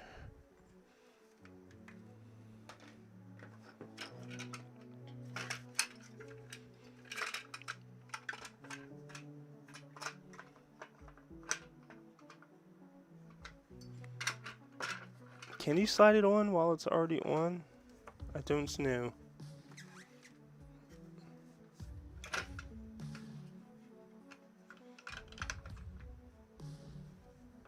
Oh, I feel like I already tried that and it didn't work out all that well.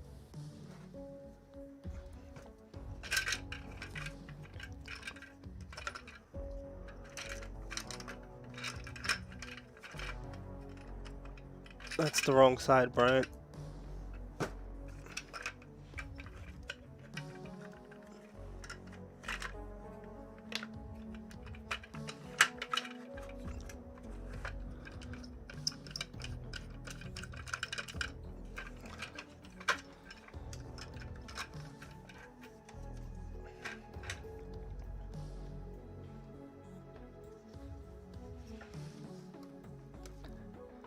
But I hope we can continue to see companies coming out with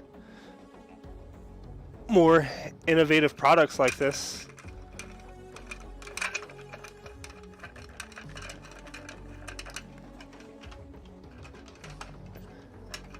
Bringing higher quality stuff to the masses.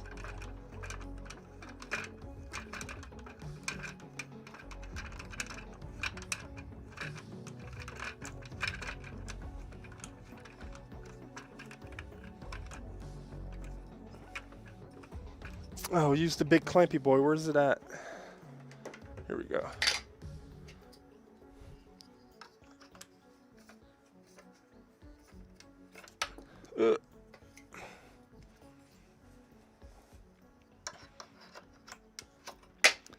Like, I kind of want to use some of the people in our gaming group as like guinea pigs and have them do kind of like a blind test, like people who've never really sim raced before, and get their feedback on like what they think of the different wheels.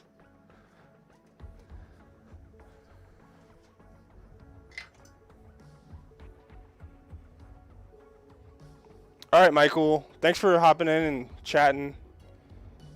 I do like kind of streaming this stuff a little bit more rather than just kind of doing it alone. Like I usually listen to music like this and just film away, but it's kind of cool talking with people while I do it, being a little bit more social. Maybe I'll make this a little bit of a tradition.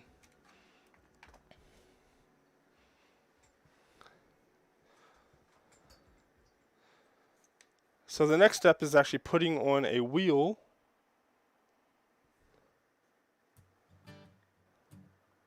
Tom, do you want to be a guinea pig and try out the wheels? I guess you already tried out the G920, right? But not necessarily in like a simulator. Didn't you use it for GTA or something?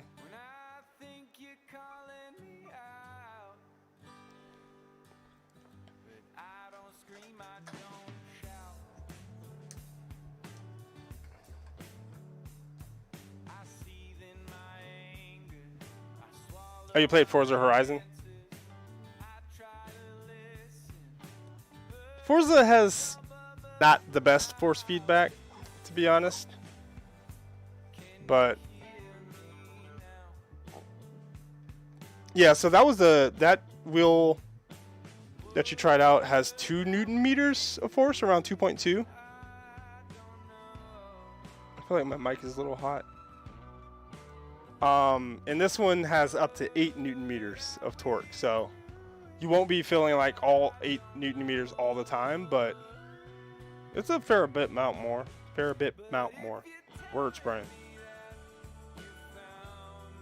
So Fanatec has a cool system where you can change out the wheel rims that you're using on it. So this is the McLaren GT3 replica wheel, and it has this quick release system. So you basically pull back this guy, and there's little connectors, little pins on the inside that transfer all the data from the wheel rim into the wheelbase. And you basically line it up. It's got a keyway in it, so you can't really put it on wrong, hopefully. And you pull back on that and slot it on, and it's connected. And ideally, they have like this little pin that you're supposed to put in to get the strongest connection and least amount of play.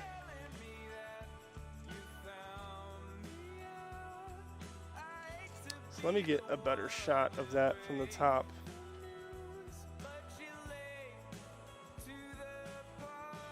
Oh, I didn't film that at all.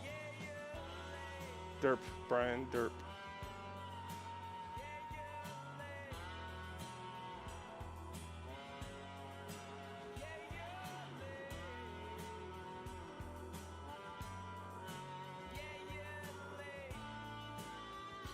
Slightly out of the view.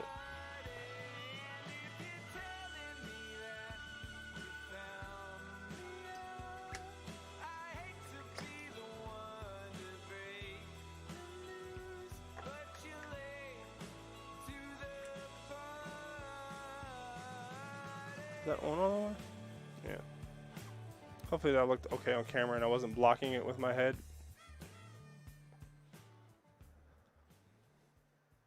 So that feels real smooth. So a DD can also do this. It can just free spin infinitely, which is one of the cooler pieces of technology with Fanatec DD wheels, is that they essentially have a wireless connection within the wheels, because you have, think about it, you have data coming from the wheel rim into the wheelbase, and that's able to spin freely. So they use a wireless, I think it's like a infrared encoder or an optical encoder to send the data from the free spinning hub, or not stator, but rotor, I guess, on the inside. And then it has to wirelessly pass that information out to the stator, which is stationary on the inside, and then pass that out through USB. So this technically is wireless. There's a wireless technology in the inside of it, but the actual connection to the wheelbase is wired, so to speak. It uses pins.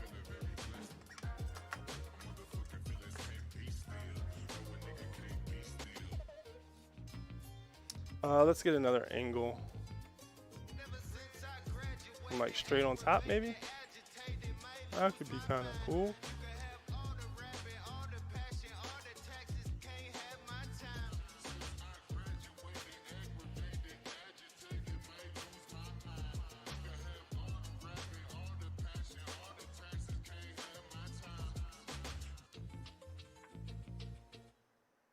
Not gonna have a lot of space to actually do this, but and this also is not square.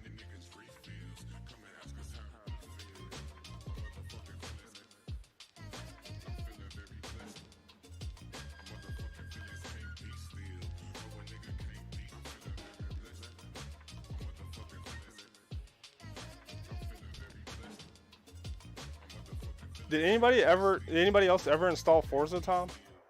I have it installed on my gaming PC, not on my gaming rig. But we talked about playing, like just doing free roaming, goofy stuff. Chris has my G920, so I thought he might want to play. Yeah, Forza Horizon 5 is coming out pretty soon. I think it's going to be on Game Pass. I would imagine it is.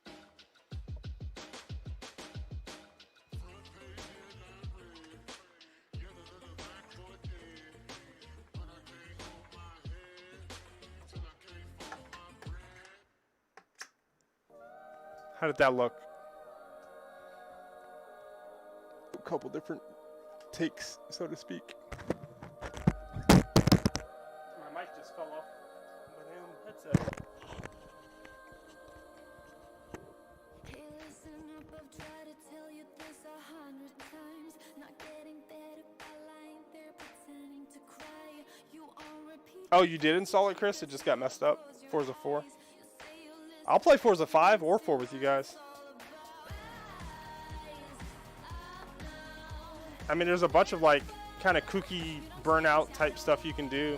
It's not like a serious thing. The Forza 5 trailer did look pretty cool. Just like dropping cars. It's like Fast and Furious racing game.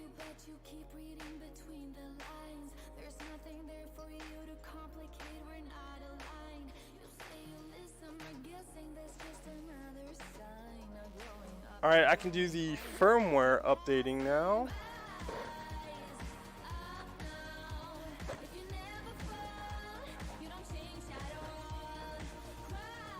And I can also film the USB and power connector.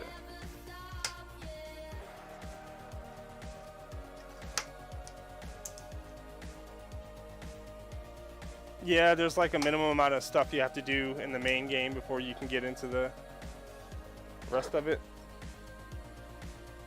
It's kind of annoying. IMO.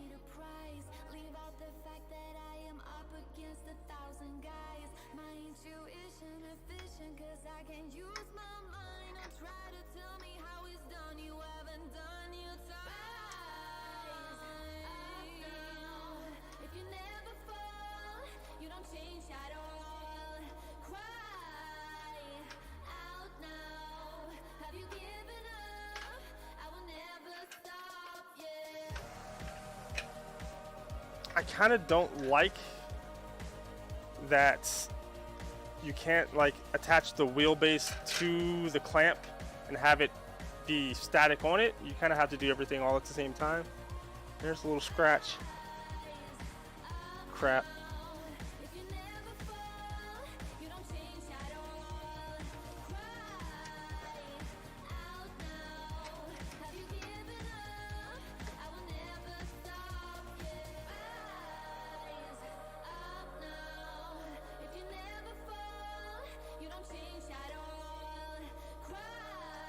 If you never fall.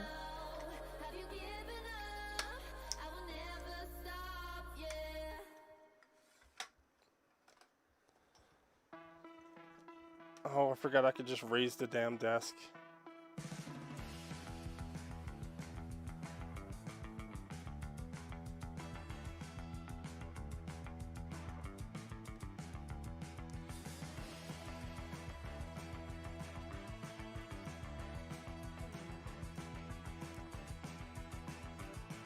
So Chris, have you tried the wheel with anything yet?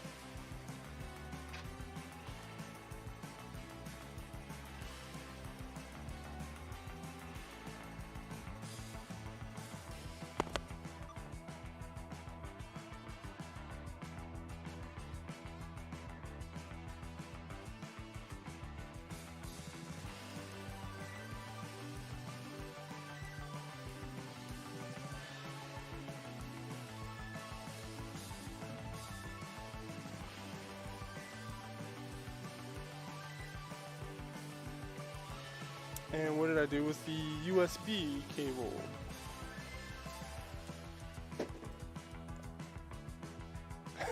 Uh-oh.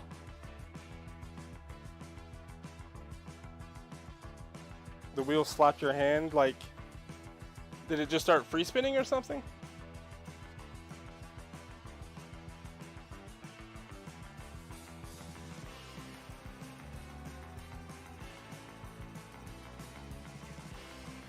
How am I going to do this? Because anytime I try to plug something in, it's going to block all the light.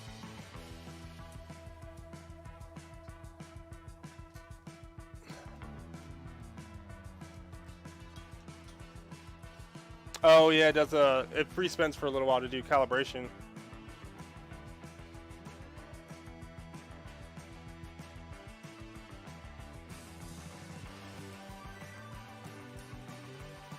Of course, this starts to move. Half of my life is trying to figure out how to like film stuff without blocking the light or the camera.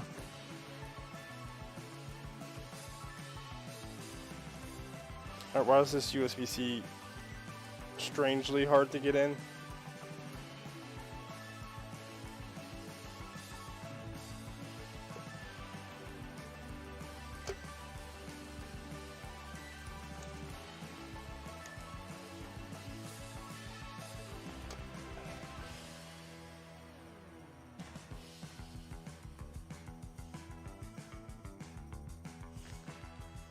Here is your USB cable. Plug the USB cable into the USB.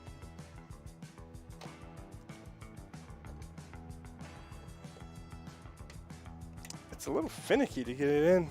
There we go. And let's do the same for the power cable.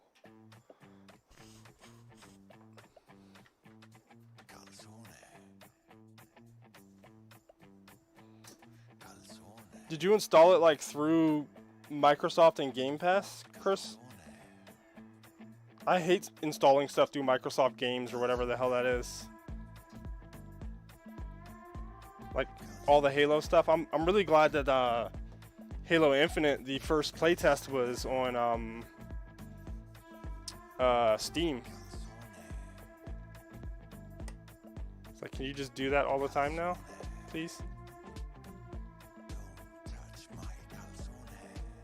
Is this song about calzones?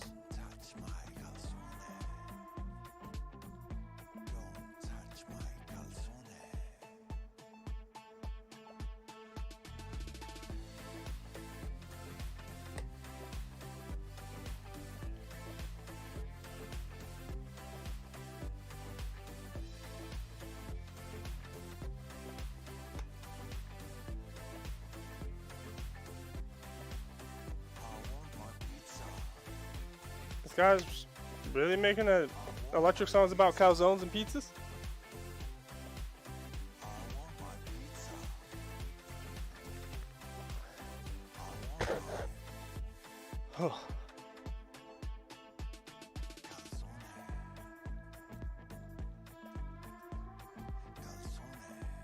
No, nothing wrong with that. You know, he's a little like sexual with it, you know, like trying to seduce me.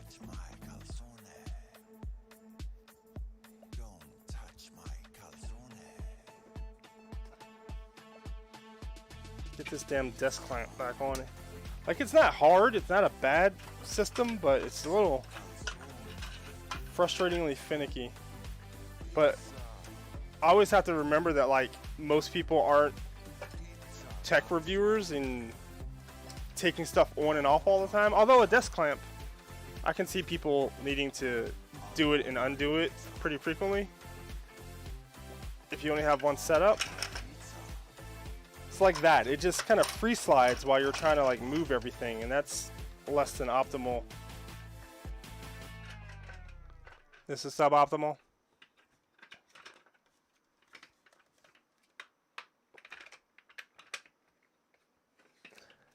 Like, I kind of wish it locked to the unit as a whole.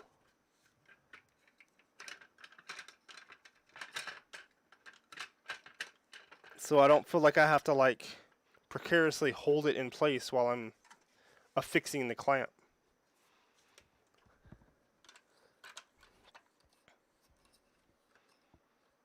Using all my $10 words.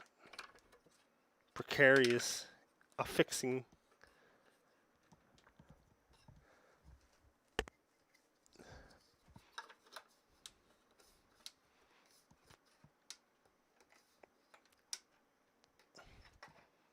I do like this big old knob. It makes torquing it down very straightforward. The tra-la-la guy? Should I know that?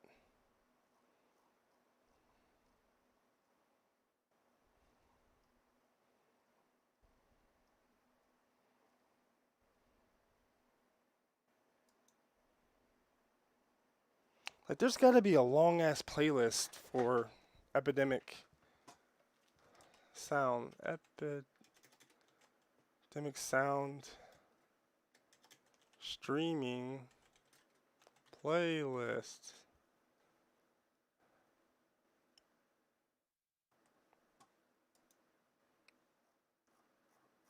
I mean, that's still only like 20 songs. That's going to stop and it doesn't automatically repeat. Dreamy, floating, electro synth pop.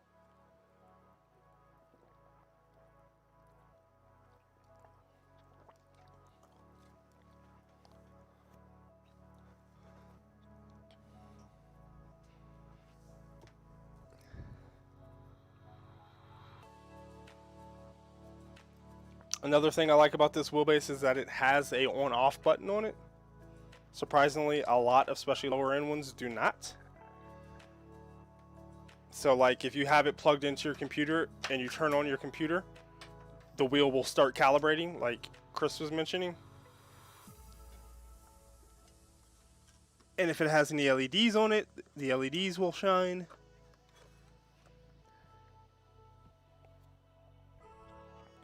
Alright, we're going to plug in the 5 Newton meter power supply first. And I need to film the whole like, or record the screen cap the whole like process of what it's like to install all the drivers. Sometimes I forget that and I have to like try to strip all the drivers down and it never works like the actual first time you did it.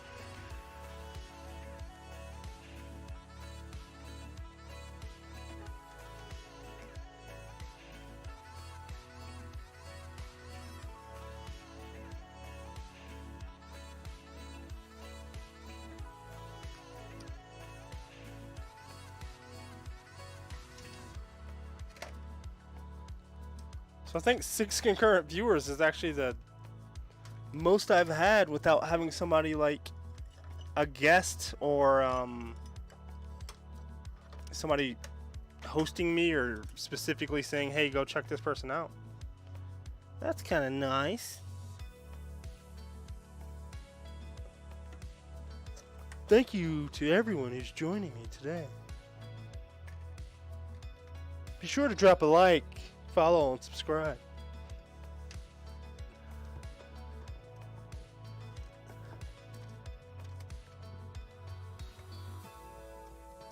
Why is this so difficult to plug in?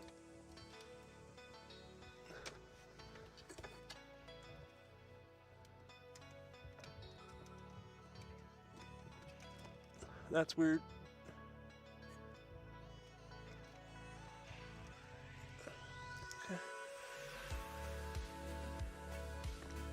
Oof.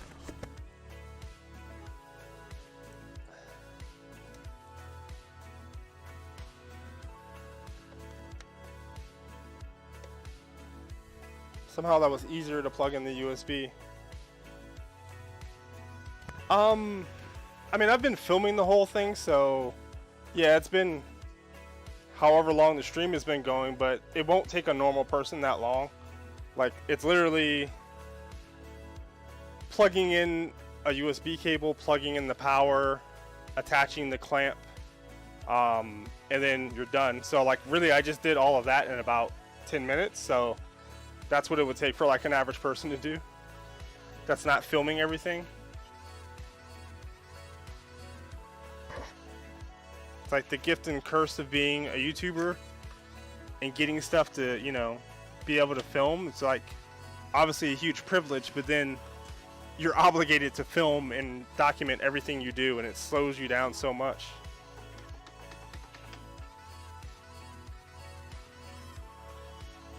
So let's set this up so that we can see the first power on.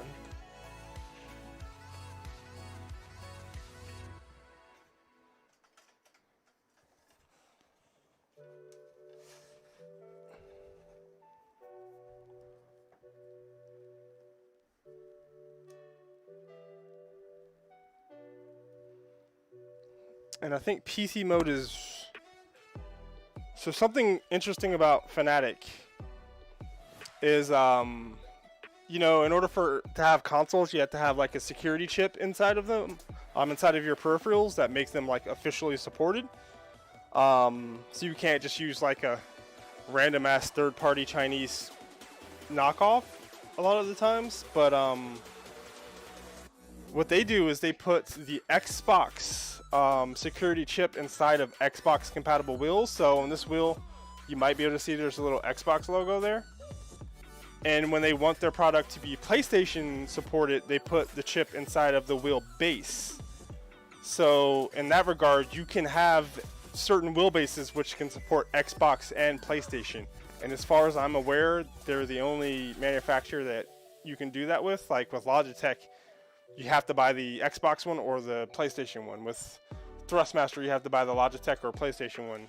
So you can put yourself in a situation where you have Xbox, PlayStation, and PC compatibility with one product, which is kind of cool. Alright, so this will be the first powering on. And I'm gonna screen record over here. Okay. So like a normal person would have just like been ripping the stuff open, getting it set up, and like getting into a game immediately. But I can't do that.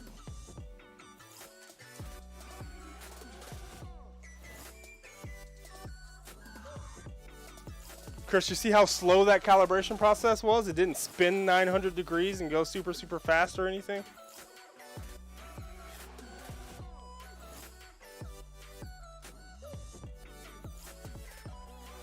So now I'm getting some resistance when I spin the wheel around, because the stators, you know, are actually powered up. Before it just kind of free spun without much resistance. So nothing popped up on the computer screen when I turned it on.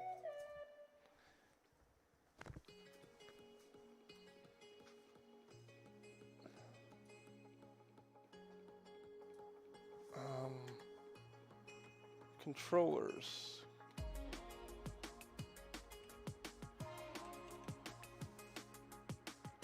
USB game controllers. It doesn't see it yet. The wheelbase is on. It's powered. Oh, is that USB port not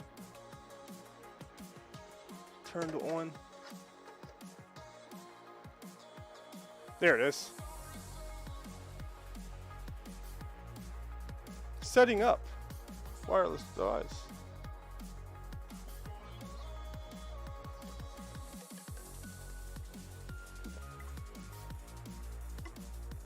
Sorry if you could hear me drink right there.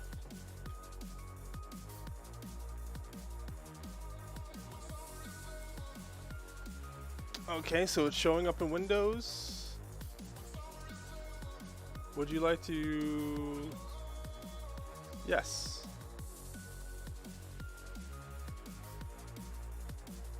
Please use the new UI. Okay. And you guys probably can't see that on the screen, but it is seeing the wheelbase. It's got a soft stop on it. It is doing 1080 degrees of rotation.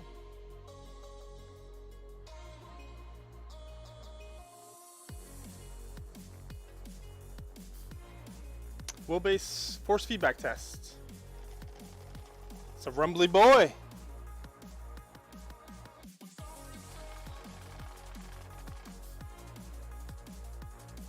So that's not, obviously it's not wowing me with that force feedback test with the 5 Newton meter power supply hooked up. Let's see if there are any firmware updates available. Firmware is up to date on everything? Are you joking? Firmware up to date. Firmware up to date. Firmware up to date. Now that's kind of nice.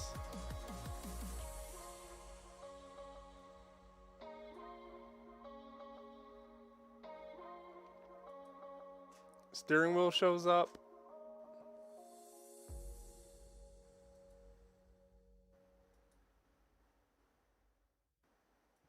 The OLED is working. There are no dead pixels. That's very nice. There's no pedals attached. I don't have a shifter. The tuning menu has got the basic shit. The basic bitch mode.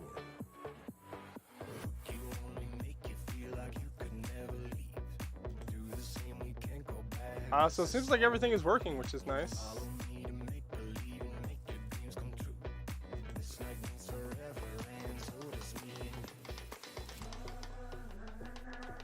Let me see if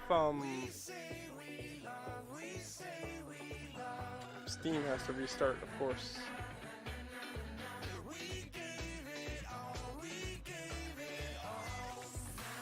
I have no idea how many people are still in the stream. Probably not many.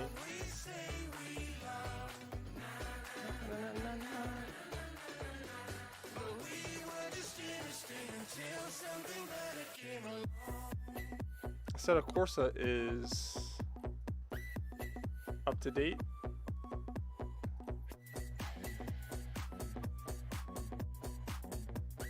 I could maybe set up NDI so that I could play on this computer and send it over to the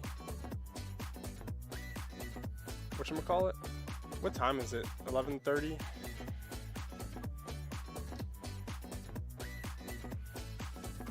But yeah, if I set up NDI, I can send all this display stuff from this gaming PC over to my streaming PC. And I can do that next stream. All the buttons are working.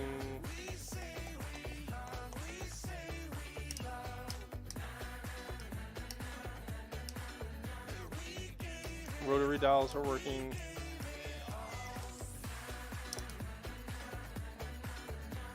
Clutch axis is working.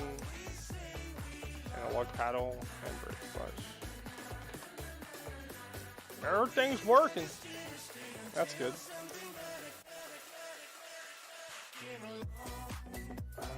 Press the buttons.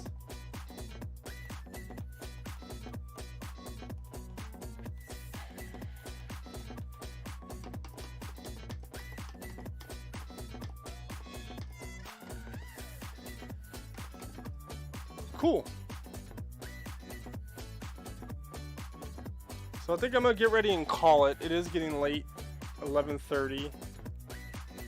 We're able to get this unboxed, get it set up. I filmed the whole thing, so that's kind of nice. I still have a lot of stuff left over to film unboxing. The CSL pedals and the CSL pedal clutch, and then the podium hub. So I'll film those next time, and maybe I'll actually try to drive next time. Sorry if anybody tuned in expecting to see that, but it takes a really long time to film everything, unfortunately. But yeah, I think I'm gonna call it. I need to get some sleep. But thank you to everyone who tuned in. The plan is to do these streams a little bit more frequently. And oh, I didn't realize you were still here, Addison. You're so quiet.